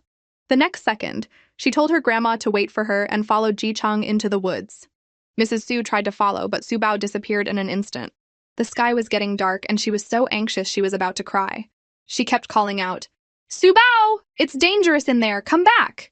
Suddenly, there was a rustling in the bushes, and Su Bao came out huffing and puffing, carrying a little ghost on her back. Seeing her grandma's terrified expression, Su Bao immediately dropped the little ghost on the ground and ran into her arms. She had promised her mama she would take care of her grandma, but she had just left her behind. Su Bao was an irresponsible, bad kid. Just then, Su Yichen and the others came running over. They had heard Mrs. Su calling for Su Bao and thought something had happened. But then they saw Xiao Wu off to the side chanting, "Yo-yo, there's a little ghost, check it out." Su Yisheng went over and touched the little ghost on the ground, only to find it was a little boy. He checked his breathing and pulse. It seemed he wasn't dead yet, there was still a chance. Su Yunchao quickly told his 6th brother to contact a hospital, and for Su Bao to take care of their grandma. He and Su Yisheng would carry the boy back to the tent. At that moment, Ji Chang floated excitedly next to the boy. He said to Su Bao, "This person has lost one of his 3 souls and 7 spirits. This is a classic case. Your master will teach you how to save him later." Su Bao nodded. "Saving a life is more meritorious than building a 7-story pagoda? Of course I have to learn." Ji Chang's mouth twitched. It was building a 7-story pagoda, not more meritorious than building a 7-story pagoda. Meanwhile, Suier's father saw Su Yisheng carrying an injured child back and, trying to suck up, said they had medicine and that he would go get it. But Su Yisheng refused, saying the patient's vital signs were unstable and they couldn't administer any medication randomly.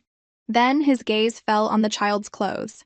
This brand only served the Su, Si, and Mu families in Kyoto, and the Mu family had no children.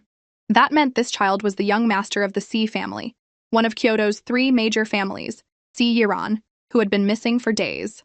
Watching the Su family walk away, Shueyer's father seemed to realize they hadn't recognized the boy's identity yet. He mentioned it to his wife, whose eyes lit up.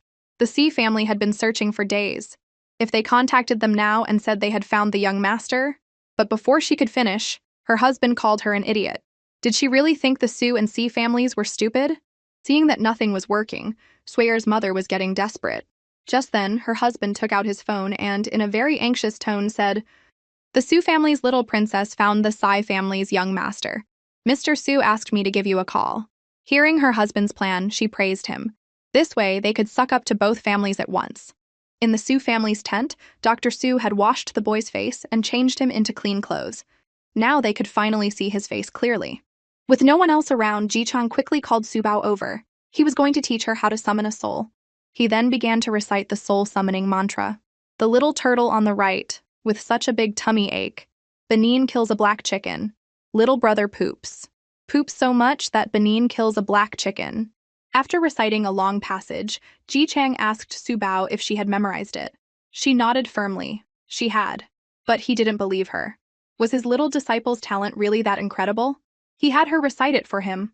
The little turtle on the right with such a big tummy ache. Benin kills a black chicken. Little brother poops. Poops so much that Benin kills a black chicken. As Subao finished, the soul-summoning spell took effect. Ji-chang was stunned. The pronunciation was similar, but it still worked. "Master, who is Benin? Why did he kill a black chicken? And why did the little brother poop twice?" Mrs. Sue couldn't hold back any longer and asked Subao who she was talking to. But she just said she was talking to her master. Mrs. Sue's heart sank. Did Subao have a mental illness? Could it be that from the abuse at the Lins, she had developed another personality, another friend that only she could see? Just then, Ji-chang told Subao not to mention him to anyone else. But Subao said, "Grandma isn't anyone else." Seeing her talking to herself again, Mrs. Sue's heart sank even further. Forgetting that her own legs couldn't move, she threw herself forward and hugged Subao. "Subao, be good. You have your grandma, grandpa, and so many uncles now. You'll get better." This completely confused Subao. What was wrong with her grandma? Why was she suddenly crying? Just then, an ambulance and several white cars arrived at the campsite. It was the Psy family. Shuir's parents had been waiting by the road. In contrast to their anxious expressions, the Psy family was much calmer. Seeing that they were ignoring them and heading straight for the Sue family's tent, Shuir's father comforted his wife, saying they were probably just anxious to see the child. They could find an opportunity to visit the young master later, so as not to seem suspicious. At that moment, Siya arrived at the tent, and Su Yichin personally greeted him. Subao was surprised. Why did this person have a golden glow around him? Ji-chang explained that this was something only people with great merit had. But on the outer edge of the golden light, there was also an aura of death, which meant he had killed people. However, he had killed bad people, so even though he was stained by the death aura, the golden light around him would block it out. After her master's explanation, Subao understood instantly. This uncle was a good person. She then trotted over to greet him. Siya was surprised. This little girl wasn't afraid of him. She was even smiling at him. He nodded back and asked if she was the one who had carried Yuran back. Subao obediently hummed in agreement. Siya thanked her and promised that once Yuran was better, they would come to thank her properly. He then said goodbye to Su Yishan, saying he would take Yuran to the hospital. Hearing that they were taking the little boy away, Subao became anxious. She quickly told Siya, "The little brother's illness is not ordinary. If he doesn't wake up, you must come find me." Siya just nodded casually, clearly not taking her words seriously. As she watched them leave, Subao couldn't help but worry. The next day, Siya stood ramrod straight outside the operating room, comforting a woman pacing back and forth, telling her not to worry, that Yuran would be fine. This was Yuran's mother. Just then, the operating room doors opened and a doctor came out. The couple looked over nervously, only to hear the doctor say that they had done everything they could and that they should prepare themselves. When Ruyun choked out, "That's impossible," the doctor continued, "We've done all the tests, but we can't find the cause of his illness. The young master's breathing is getting weaker, and in just one night he's lost 10 pounds. It's unheard of. If you don't want him to suffer, we suggest you take him home to handle his final arrangements." Tears streamed down Wen Ruyun's face. She stroked her son's pale face and begged the doctor to try something else, that her son was still so young. Just then, an angry voice cut in. "We should never have trusted these quacks in the first place." An old woman said to Siya, "Son, I just invited a master. He's waiting downstairs. His immortal powers will surely save Yuran." But Siya refused. The old woman had always been superstitious and had hired many masters in the past, all of whom had turned out to be frauds. But she insisted that this Master Yun was a true immortal. that people begged him for help and couldn't even get an audience. Sia frowned and said calmly, "That won't be necessary." He gently placed a hand on the shoulder of the sobbing Wen Ruyun. Hearing her son's answer, the old woman's voice rose an octave. "If you don't believe in Master Yun, what else can you do? Are there any other options?" Her words reminded Sia of what Su Bao had said. "There is another way." He scooped up Si Yiran and said to Wen Ruyun, "Let's go. We're taking Yiran to the Su family." Wen Ruyun also quickly realized he meant to find Su Bao. But the old woman blocked their path. They wouldn't trust a true immortal, but they would trust a 4-year-old girl? Sia patiently said to her, "Mom, just based on the fact that Su Bao was the one who saved Yiran, I believe her." She shouted after them, "You're going to kill Yiran! If Yiran dies, I won't live either." In the hallway, a man in a Taoist robe leaned against the wall. The old woman begged him to come with her to the Su family.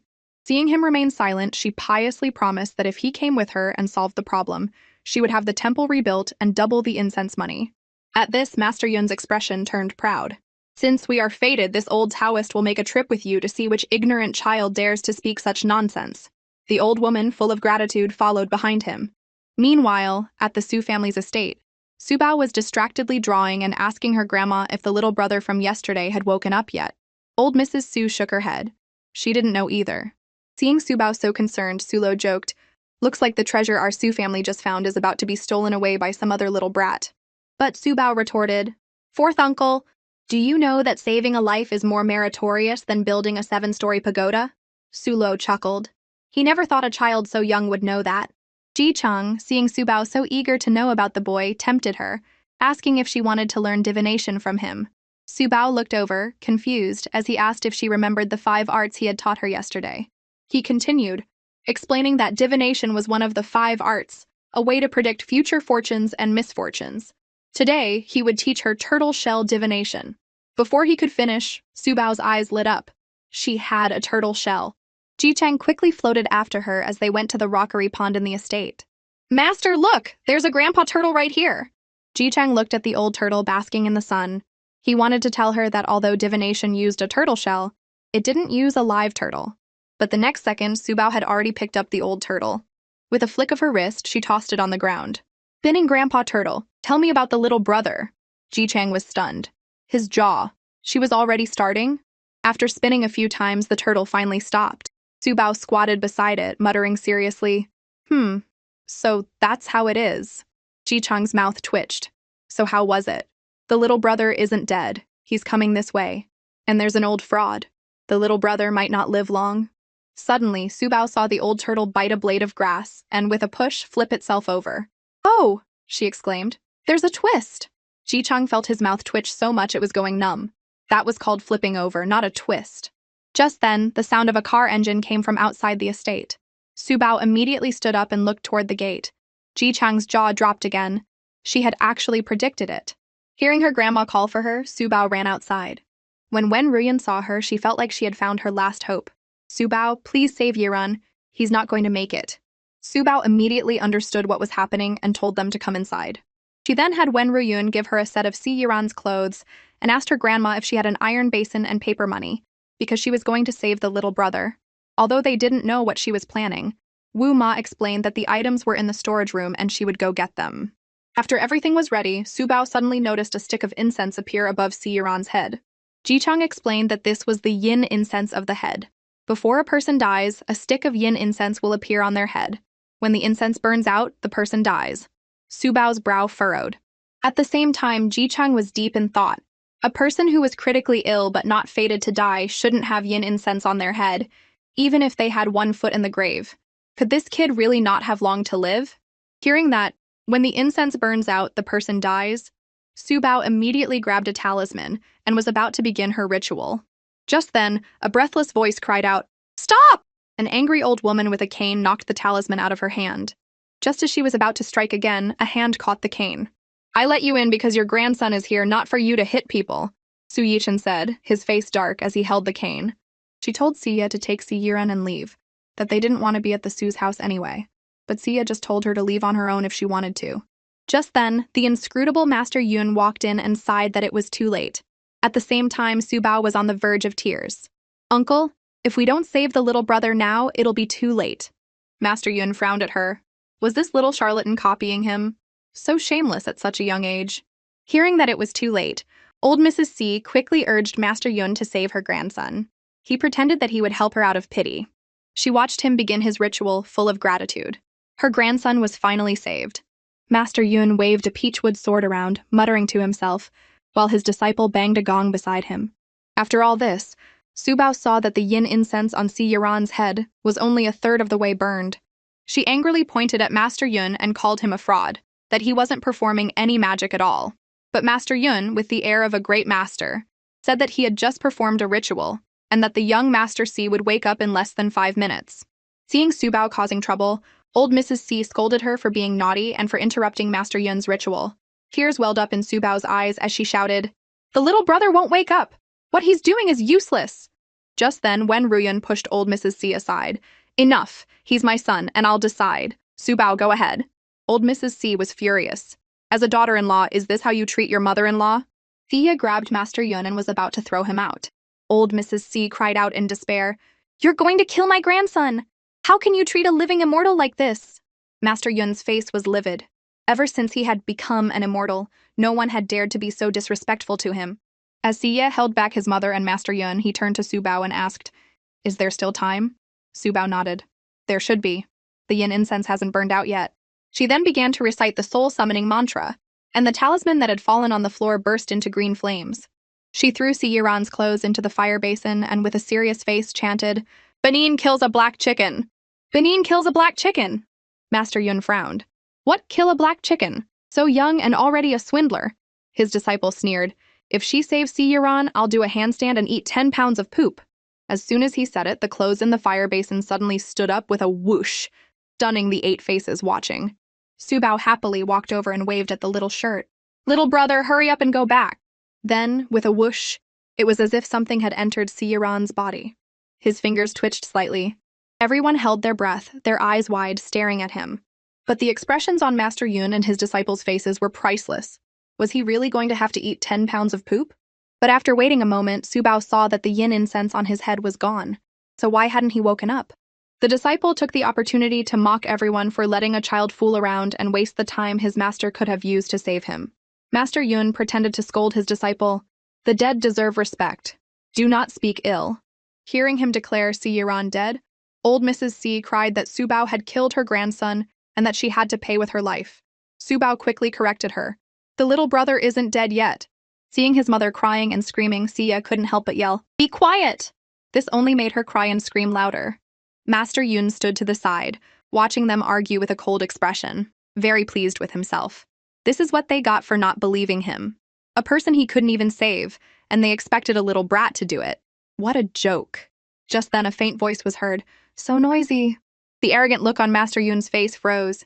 He looked over in disbelief and saw Si Yiran weakly propping himself up. Subao suddenly thought her master was amazing. So not everything he taught would get her arrested.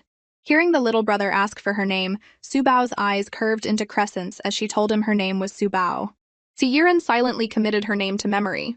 The next second, he was being touched by Wen Ruyun's trembling hands, and his grandmother also came over, her voice shaking. "That's my grandson! So lucky!" Seeing this, the Su family wanted to throw the woman out. When he couldn't be saved, it was Subao's fault. When he was saved, it was because her grandson was lucky. Siya said to Su Yichen, "I'm sorry for the trouble. I'll handle my family matters when I get home." He then knelt down and patted Subao's head. If it weren't for her, Si Yiran really would have died. But Subao, unaware of the gravity of what she had done, just said happily, "You don't have to thank me, uncle. Saving a life is more meritorious than building a 7-story pagoda." Siya then left with his family. Seeing the Sai family leave, he and his disciple also tried to slip away. But then they heard Subao say, "Hey, didn't someone just say they were going to eat 10 pounds of poop?" The two of them wished they could dig a hole and crawl into it. Master Yun, his face dark, scolded Subao, "So young and so unforgiving. You should learn to be more virtuous." His disciple, riding on his master's coattails, added, "If she really did save Si Yiran, then heaven itself will make me eat poop." With that, the two of them left in a huff. Subao was confused. If she didn't save him, did they? She finally understood why the police arrested people like them. Ji-chang rubbed her little head and told her that he had already divined their fates. They wouldn't escape their calamity today. Meanwhile, at the Su family's estate, old Mrs. Su pointed at Subao and told her 2 sons to look. that she was talking to the air again and often said she had a master with her. Su Yichen and Su Luo felt a chill run down their spines. Something was very wrong with Su Bao. Mrs. Su asked worriedly if they should take her to a psychiatrist. She suspected that the abuse she had suffered at the Lins had caused psychological problems. Su Yichen thought for a moment and suggested that Su Bao stay with him for a while so he could observe her. Besides, the grand opening ceremony for Tang Dynasty Grandeur, a company the Su Corporation had invested in, was tomorrow. He could take her out for a bit. Su Bao, completely unaware of the plans being made for her, was seriously learning from her master how to massage her grandma's legs. The thought of her grandma being able to do square dancing after her legs were healed excited her. She had to work hard so her grandma could stand up soon. Outside the Su family's estate, old Mrs. C apologetically offered to give the two a ride home, but Master Yun refused. His disciple pretended to be angry, complaining that the Sai family was ungrateful. It was clearly his master who had saved Si Yiran, but just because his soul had been wandering for too long, the credit had gone to that little girl. Old Mrs. C immediately understood. She knew a 4-year-old couldn't possibly know anything. She took out a black card and handed it to him. The two of them feigned reluctance, saying they wouldn't stoop to stealing credit from a child. His expression softened. Fine. Seeing your sincerity, this Taoist will consider it a good deed. Changfeng, accept it. Now satisfied, the two of them left. Changfeng turned to his master and asked where they were going next. Master Yun told him to prepare what they needed. Tomorrow they were going to the grand opening of Tang Dynasty Grandeur to preside over the event. But the next second, Changfeng kicked a small stone on the ground and stumbled forward. He fell right into a nearby open manhole. Master Yun, horrified, leaned over the edge and heard him yelling from below, "Master, save me! It's all poop down here. Master, get me out." But Master Yun, with his sharp eyes, told him to dive down and get the bank card, because he had seen it sink. So the next evening, the Lan family appeared at the Sai family's gate. A servant informed old Mrs. C of their arrival. Weren't they the ones who had called her son yesterday about finding the young master? She told the servant to let them in quickly. She played the part of the mistress of the house, telling them to make themselves at home. She then casually asked if they were the ones who had found Yiran yesterday. Shui's mother graciously said that they hadn't found him, but had merely participated in the rescue. The old woman's eyes showed a hint of approval. They were respectful and didn't take credit. Then Shui politely greeted her. When she learned that it was Master Yun who had saved Si Yiran, Shui's mother said in surprise, "You mean the Master Yun from Shenongjia?" The old woman, seeing her reverence for Master Yun, felt an instant connection. She had finally found someone who understood. She was then told that Siya was sending her back to the countryside. She immediately started screaming, accusing Wen Riyun of forging Siya's orders to get rid of her. Did she have no respect for her as her mother-in-law? Just then, Siya came out and said coldly, "I was the one who said it. You only cause trouble for the family here. It's better for you to go back to the countryside to retire." Shui's father, seeing this, knew it was bad. They had just managed to suck up to the old woman, and now she was being kicked out. They had wasted their time. He was about to try and persuade him, but Siya just told the butler to throw them out. It wasn't their place to comment on the Si family's affairs. Shui's father's face stiffened. He never thought Siya would be so difficult. The family was thrown out, embarrassed and dejected. Shui couldn't stand the humiliation and was about to cry when she saw her mother pull out a blue card. Her father asked in surprise where she had gotten it. It was an invitation to the Tang Dynasty Grandeur event. Her mother whispered that she had secretly taken it when the Si family wasn't looking. Since the old woman had been kicked out and Siya never attended such events, they decided to go to the grand opening tomorrow in the Sai family's name. Maybe they could meet some important people, and then their family's path would be much smoother. Because today was the grand opening of Tang Dynasty Grandeur, Xiao Wu had started singing Left-Fingered Moon early in the morning, but when it got to the high notes, its voice cracked, finally waking Su Bao up. She rubbed her eyes and asked if it was constipated since it was screeching so miserably. Xiao Wu squawked, "I'm not constipated." Ji Cheng watched the two of them talk past each other, a twitch in his mouth. He reminded Su Bao that she was going out with her big uncle today and needed to get up and get dressed. At that moment, Su Yichen was having a video conference in the dining room. Hearing a noise, he saw Su Bao's little legs pattering down the stairs and gently told her to slow down. "It's only 8 o'clock. You're up early, little one. Come, you have to eat an egg in the morning," he said softly, handing her a freshly peeled egg. The senior executives of the Su Corporation were stunned. The king of hell could actually peel an egg, and his tone was so gentle. Suddenly, Su Yichen turned back to the camera, his face stern. "Are you all mute? Where is the plan for the second quarter?" The executives quickly scrambled to present their plans. Soon Subao had finished her breakfast, and Su Yichen had efficiently ended his meeting. And so Subao, with a bird's nest on her head, went with her big uncle to the Tang Dynasty Grandeur grand opening. When he was about to help her out of the car, she finally realized she had a bird's nest on her head and pointed to her hair. Su Yichen comforted her. "It's fine, just smooth it down." He reached out and smoothed the stray hairs on top of her head, but this only made it messier. Seeing her little face scrunch up, he continued to comfort her. "Then, how about your big uncle ties it for you?" Subao quickly pulled 2 small hair ties from her little purse, not forgetting to tell him she wanted 2 little pigtails. "Oh," he nodded. 5 minutes later, a layer of sweat had formed on his forehead. His suit jacket was off, his sleeves were rolled up, and his tie was thrown over his shoulder. Subao felt like her butt was going numb. Was he not done yet? A minute later, he gave up and finally managed to tie her hair. She reached up to touch it, but he grabbed her hand. "Don't touch it. You'll mess it up." The driver in the front seat couldn't bear to look. The little miss was so happy, completely unaware that she had been sabotaged by her own uncle. Because Su Yichen had been busy with her hair, the car hadn't moved, and the cars behind them had to wait. As luck would have it, the car behind them was the Lan family's. Shueyer's mother felt a little uneasy since they had stolen their invitation, but the thought of all the important people who would be there today, a great opportunity for their family, reassured her. Shueyer's father suggested they suck up to Mr. Su when they saw him, because everyone likes a flatterer. So the family got out of the car first. Seeing the reporters snapping pictures of her, Shueyer felt like a little princess. The dress she had chosen today was perfect. She was definitely the prettiest child here. Just then, the car door in front of them opened.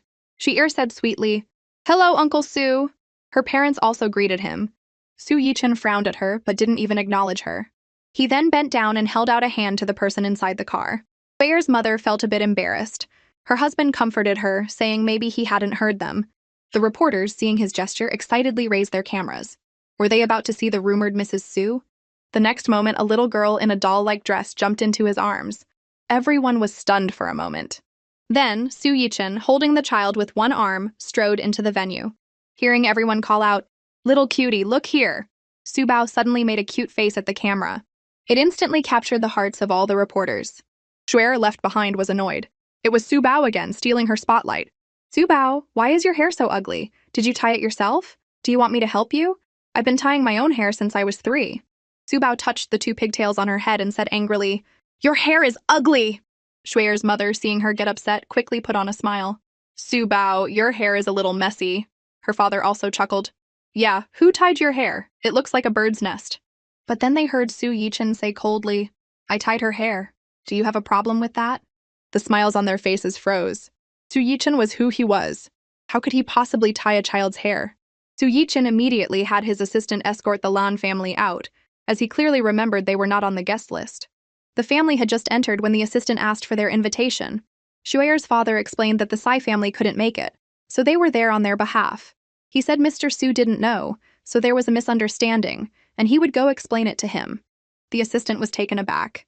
He looked at the invitation. It was indeed for the Si family. While he was distracted, Shueyer's father grabbed his wife and daughter and slipped into the venue. Meanwhile, backstage, a staff member was showing Master Yun the setup. He looked around and finally pointed out that the ceremonial ball for the ribbon cutting needed to be moved 1 inch to the east to align with the auspicious time of the stars. The staff member nodded and immediately had someone do it. Besides, a ribbon cutting was simple. With him there, nothing could go wrong. Just then, Subao and Su Yichen passed by and saw the ball being moved. Subao, feeling uncomfortable with the asymmetry, casually asked why they were moving the ball. Su Yichen glanced at it. It was indeed asymmetrical. He told his assistant to have them move it back. Ji-chang, floating behind them, was delighted. His little disciple was incredible. She could sense something was wrong without even knowing anything. He was about to teach her a few more tricks, but Subao was staring intently at the cakes nearby and couldn't hear him at all. Just as Subao was about to ask for a small cake, she suddenly noticed a pale-faced woman floating in the corner of the 2 rest areas in the main hall. Ji-chang followed her gaze. It was another evil spirit. He dragged the cake-eating Subao over. "Little Subao, let's go check it out." The disciple complained that the organizers hadn't even prepared a proper VIP room for them, but Master Yun was more philosophical. Since they were in the bustling city, they should maintain a calm and detached mindset. Chang Feng nodded, outwardly agreeing with his master's lesson, but inwardly sneering. He wondered who it was that had accepted a bank card from old Mrs. C just yesterday. Just then, a bald uncle saw Master Yun and excitedly went over to introduce himself as Huang Defa, showering him with compliments. At the same time, the Lan family, who had forced their way in, were networking, exchanging business cards with various high society figures. Suddenly, Shueyer's mother pointed in Master Yun's direction. "It's Master Yun! Let's go!" Her husband looked over. So this was the great master who had brought the Si family's young master back from the brink of death. She had heard a rumor that whatever you asked of Master Yun, he would grant. She never thought she would see him here. This was their chance. Suppressing their excitement, they rushed over, pushed aside the people in front of them, and started handing him business cards and pouring him tea. Then, Shueyer's mother deliberately mentioned that she had been chatting with old Mrs. C yesterday and had learned of his great power in saving the young master. And today, they were representing the Sai family, and the old lady had specifically asked them to thank him if they saw him. He then looked at Shueyer. This child's facial features and destiny are a perfect match for the young Master C. It is a match made in heaven. If they can be together, both will surely soar to great heights. Her words thrilled the couple. If they could marry into the Sai family, they would be set for life. The bald uncle enthusiastically started chatting with them. Just then, a staff member brought over incense and paper money. Shueyer pretended to be innocent and asked what they were for. Master Yun pointed to the stage outside. "These are for the opening ceremony." But as he looked up, he saw that the ceremonial ball that had been moved an inch to the east was now back in its original position. The staff member explained that a high-level leader had ordered it to be moved. "I don't care what high-level leader it is. Since you invited my master here, you should respect his arrangements." Chang Feng scolded the staff member. "I was the one who had it moved. Do you have a problem with that?" A cold voice came from behind him. Seeing it was Su Yichen, the disciple instantly backed down. At the same time, Su Bao had found the evil spirit she had been looking for. It was now jumping back and forth on Shueyer and Master Yun's heads. "Master, look, the evil spirit is over there. There are too many people now, it's not a good time to capture it. It hasn't found a host yet, so let's ignore it for now." With nothing to do, Su Bao walked up to Chang Feng. "Hey you! You said you would do a handstand and eat 10 pounds of poop yesterday. Did you do it?" "I asked my brother Huan, and he said 10 pounds of poop is about this big a bucket. You're so amazing, you can eat that much." "Nonsense! How could anyone eat that much?" Chang Feng realized what he had said and quickly covered his mouth. Su Bao looked at him with admiration. "So you really did eat it? You're so amazing?" Master Yun, seeing Su Bao, was furious and scolded her. "So young and speaking so vulgarly. What has become of you?" Su Bao nodded in agreement. Yes, a very big become of you. Did you eat it too, Mr. Fraud?" Ji Chang couldn't help but chuckle. How could his little disciple be so cute? He retorted coldly that her facial features indicated she was a cursed star. Su Bao bit her lip. "Su Bao is very lucky." "That's right. Our Su Bao is our little lucky charm," Su Yichen said, his face like ice, as he asked who had invited these two frauds. "Call the police and have them arrested." The great master, who had been hired for a hefty sum, was now demanding to leave, all because a little brat had called him a fraud. The other guests quickly tried to placate him, saying it wasn't necessary to call the police, that Master Yun was a good person who had just been telling them their fortunes, and that they should all just let it go. Just then, Shueyer suddenly grabbed Master Yun's sleeve, and with a sincere expression told him not to be angry, that Su Bao was just a child and didn't mean to call him a fraud. She then looked at Su Bao and said anxiously, "Su Bao, that's not right. You should apologize to Master Yun." Their inner thoughts finally caused the phony ghost that had been jumping back and forth to settle on Hueyer's head. Su Yichen sneered and asked Shueyer, "What right do you have to ask Su Bao to apologize?" Shueyer was stunned. She looked at his icy face and was on the verge of tears. "I just don't want everyone to fight." Her mother also chimed in, defending her. Su Yichen was annoyed. He didn't understand how such a young child could be so phony. Ji Chang, watching the peacemakers, had a mischievous glint in his eye. He told Su Bao to ask Master Yun if he was so great. Could he predict his own fortune? When Master Yun heard her question, he frowned. "A doctor can't heal himself, and a fortune teller can't see his own fate. Don't you know that?" Su Bao shook her head. "Su Bao is just a child. So if you can't predict it, then you're not that great after all. And you know better? If you're so good, you do it." Master Yun was so angry he forgot all about his immortal demeanor and turned to leave. But Shueyer's father grabbed his arm and, trying to be helpful, suggested he just do it to show everyone how great he was. With no other choice, he reluctantly pinched his fingers together for a moment and then said he would encounter some minor trouble. But since he was an upright person, it would be nothing serious. Zubao shook her head and pulled an old turtle from her little purse.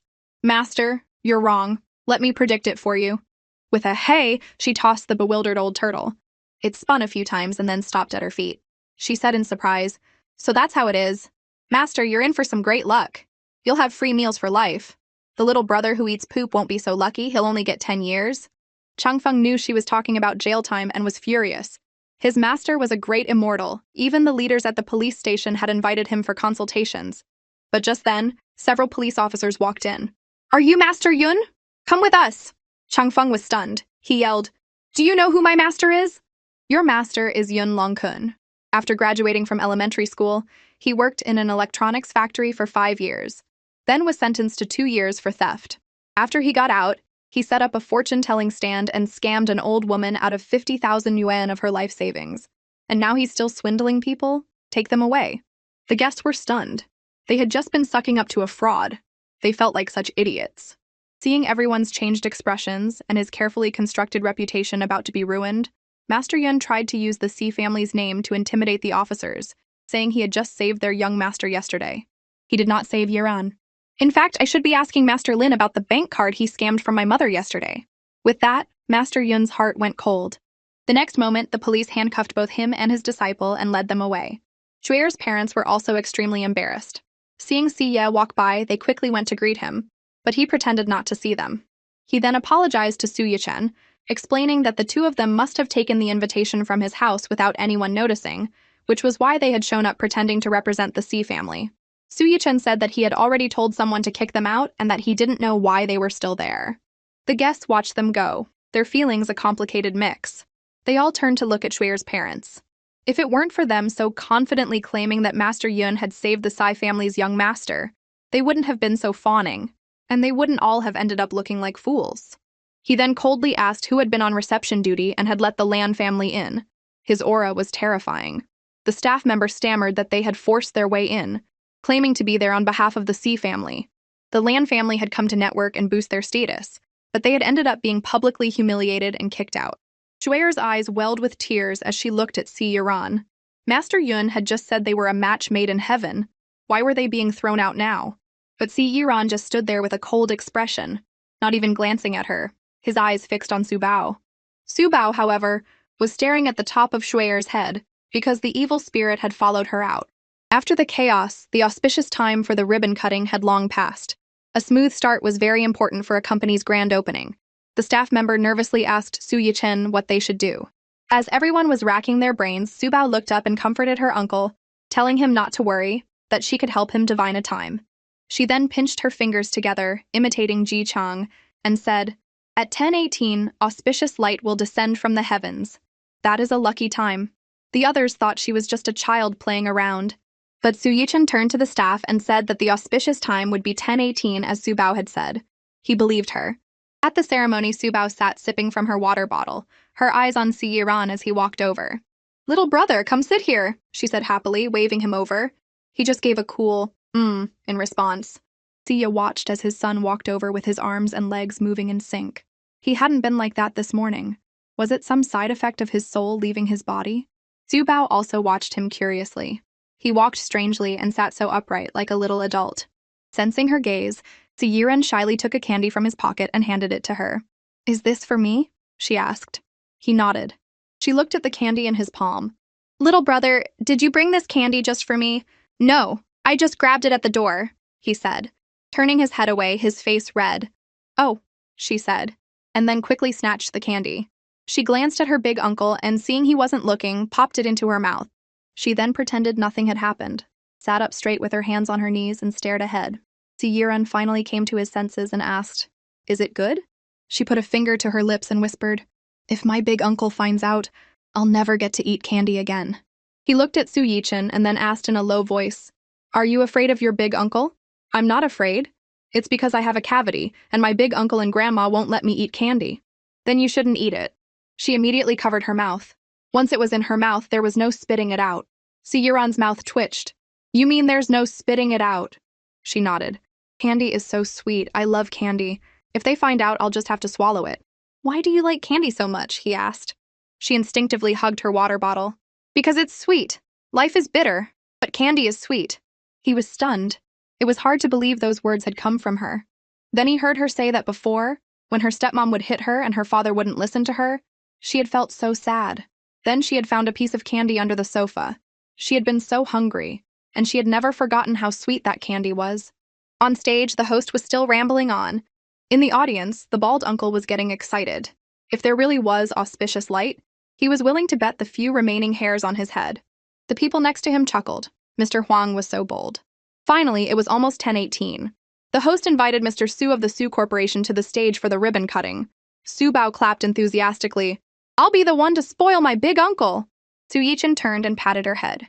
"Stay here with Uncle Qiuxiang and don't run off."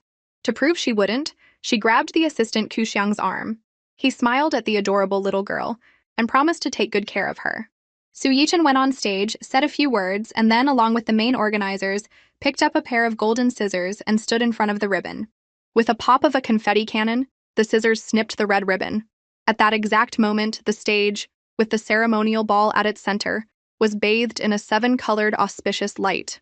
The audience gasped in disbelief, staring at the stage. They then realized that the sunlight was shining through the stained glass roof of the venue and onto the stage. The man who had sworn to go bald muttered that it was impossible, that it must have been planned, but there were no signs of it being man-made. He took out his phone. It was exactly 10:18. If it was a coincidence, how could it be so precise? Had she really predicted it? If she had really predicted it, then the Su family's little princess was a true lucky charm. Finally, the ribbon cutting was over. After the host's thank you speech, big shots like Su Yichin and Si Ye were surrounded by the media for interviews. Si Ye whispered to Si Yiran to watch over his little sister Su Bao. Si Yiran just nodded blankly. Si Ye was speechless. Su Bao pulled Qiuxiang toward the dessert table. Si Yiran followed coolly behind her, his hands behind his back. Seeing the little cakes, she stood on her tiptoes to reach them, but she was too short. Qiuxiang was about to help her, but Si Yiran had already gotten one and handed it to her. She happily took the cake and sat down on a sofa, taking a big bite. So sweet, sweeter than a first love. Qiuxiang chuckled. "Do you even know what a first love is?" She mumbled through a mouthful of cake. "No, but the grandpa who sells watermelons always says that." She then imitated the old man. "Come and get it. Fresh watermelons, sweeter than a first love. Eat my watermelon and forget about him." Qiuxiang burst out laughing. She was too cute. Si Yiran turned his head. Just then, she asked Qiuxiang why his name was Qixiang. Did it mean he had made 7 sounds when he was born? He wiped the cream from the corner of her mouth and said, "It's Qiuxiang, not Qixiang. Ku." Si Yiran, hearing her ask what Qiyiku was, couldn't help but interject that it was Chinese pinyin. But then she asked, "What's pinyin?" He was speechless. Had this girl never been to kindergarten? Qiuxiang had to explain that she would learn about it when she started school. She nodded. So school could make you so smart. School was great. She wanted to go to school too. Just then, Si Yiran saw that she had finished her cake and immediately went back to the dessert table. Her eyes lit up when he brought her another one. Little brother is the best. After eating and drinking her fill, she sighed contentedly. Going to work with her big uncle was great. So she could have cake every day, she decided she would come to work every day from now on. Qiuxiang teased her. "Didn't you just say you wanted to go to school?" She paused. That's right. How could she go to work if she had to go to school? After thinking about it, she said seriously, "I'll go to school from Monday to Friday and work on Saturdays and Sundays." He couldn't help but laugh. She was so dedicated. As they were chatting happily, several wealthy socialites approached them. Su Bao was happily eating her little cake when a high-pitched voice said, "Hello, little one. What's your name?" "My name is Su Zisu, but you can call me Su Bao." "Su Zisu?" the woman repeated, thinking what a strange name. Su Bao frowned and looked to the little brother for help. Si Yiran, with a cool expression, taught her, "It's U Su I Z U Su. Su Zisu, got it?" The little girl looked at the auntie in front of her with pity, thinking she must not have gone to school either and didn't know pinyin. The socialite just smiled. "You're so cute, Su Bao." But Su Bao asked with a serious expression if she had something stuck in her throat, because her voice sounded so unpleasant. Was she sick and couldn't speak properly?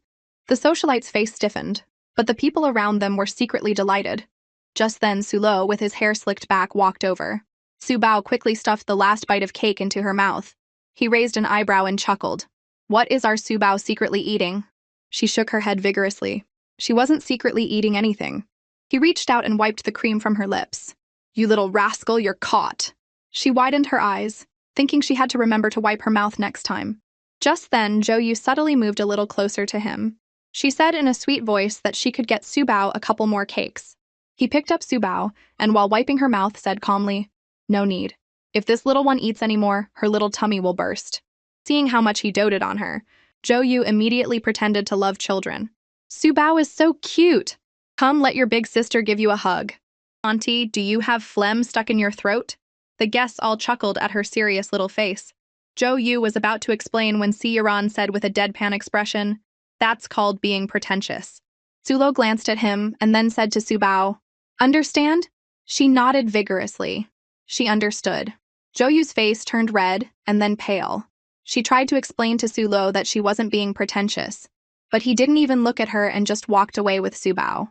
The people around them teased, "Kids say the darndest things." Jo-yu watched him go, tears streaming down her face. After leaving the venue, Sulo took Subao to the garden behind it. But when he turned around, he saw Si-yeon silently following them. He explained that his father had told him to watch over Subao. Sulo clicked his tongue. That was strange. When had the Si family's young master become so obedient? It seemed he had to watch this kid. The three of them sat down on a bench. Suluo asked curiously how she knew there would be auspicious light at 10:18. She rummaged through her bag. "I predicted it." She then held up the old turtle. "Fourth uncle, watch closely, I'll show you how it's done." Suluo was stunned. The little girl had actually brought the family's old turtle with her. She wasn't worried it would suffocate in her bag. After being tossed, the old turtle spun a few times and then stopped. Sulo quickly asked what she had predicted this time. She held up a finger and told him seriously, "You're going to have some romantic luck. Be careful not to get caught by a charming little vixen." He covered his face to hide his laughter. "Well, that sounds like trouble." She nodded. "It's very, very big trouble. You're going to be in a lot of trouble, fourth uncle." He decided to change the subject and helped her braid her hair. After all, on set, he sometimes had to do his own hair. Her messy hair was transformed into two beautiful fishtail braids. "Beautiful," he praised. "Thank you, fourth uncle," she giggled happily. Si-yeon glanced at her. Her eyes were curved like crescent moons. So cute. But Sulo caught him. He really had to watch this kid. Just as he was about to say something, he heard a clicking sound. He was very sensitive to cameras. He quickly spotted a reporter hiding in the shadows. "Who's over there taking pictures?" The reporter, terrified, stammered that the scene had been so striking that he couldn't resist taking a picture for an exclusive. Hearing this, Suluo's fierce gaze softened. The Su family's most beloved little princess. The whole world should know about her. He told the reporter that if he was going to take pictures, he should do it properly. Su Bao was their little princess. Seeing that he wasn't objecting, the reporter's eyes lit up with excitement. He raised his camera and started snapping away at Su Bao, who obediently made a peace sign and said, "Yay!" Sulo sat beside her, watching her smile brightly at the camera. As long as she was happy, that was all that mattered. He wanted her to live a life that everyone would envy.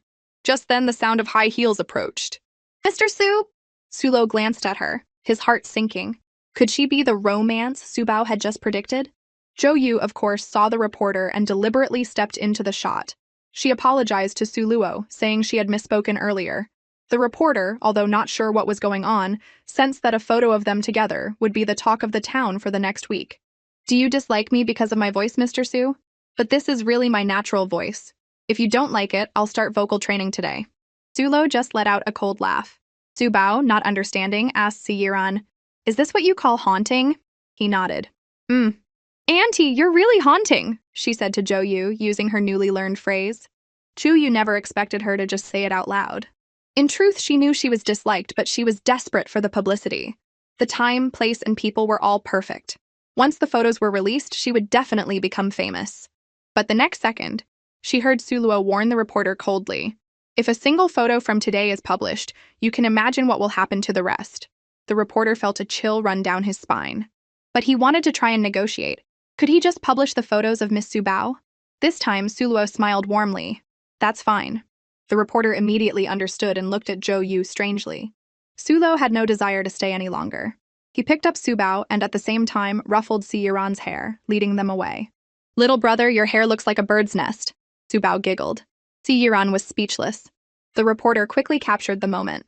The actor's scandal was a no-go, but he could write about the relationship between the Su and Si families. If the two families really teamed up, the business world in Kyoto would be shaken. The three of them soon returned to the venue and collapsed on a sofa in various poses.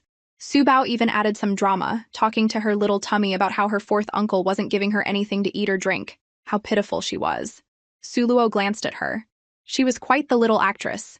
As Su Bao was lounging on the sofa, someone came up to her and asked her to predict when their daughter-in-law would give birth. Another person directly asked her to predict when she would become rich overnight. After a quick divination, Su Bao told the old woman that her grandson would be born in 3 days. But the old woman frowned and scolded her for talking nonsense. Her daughter-in-law was still 2 months away from her due date. She then turned and left, complaining that Su Bao had no real ability. How could she be off by 2 months? Unless her son wasn't the father. After she left, Su Bao, looking confused, asked the other person what rich meant. The woman looked at Su Yichen with admiration and said she just wanted to be richer than him. But Su Bao told her with a serious expression, "In your dreams, you can have anything."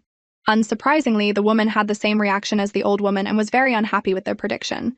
Su Bao was full of questions. Why had they all left in a huff? Then she heard her fourth uncle say that their behavior was a form of modern superstition. Si Yiren explained to her that when people have nightmares, they wake up and comfort themselves by saying that dreams are the opposite of reality.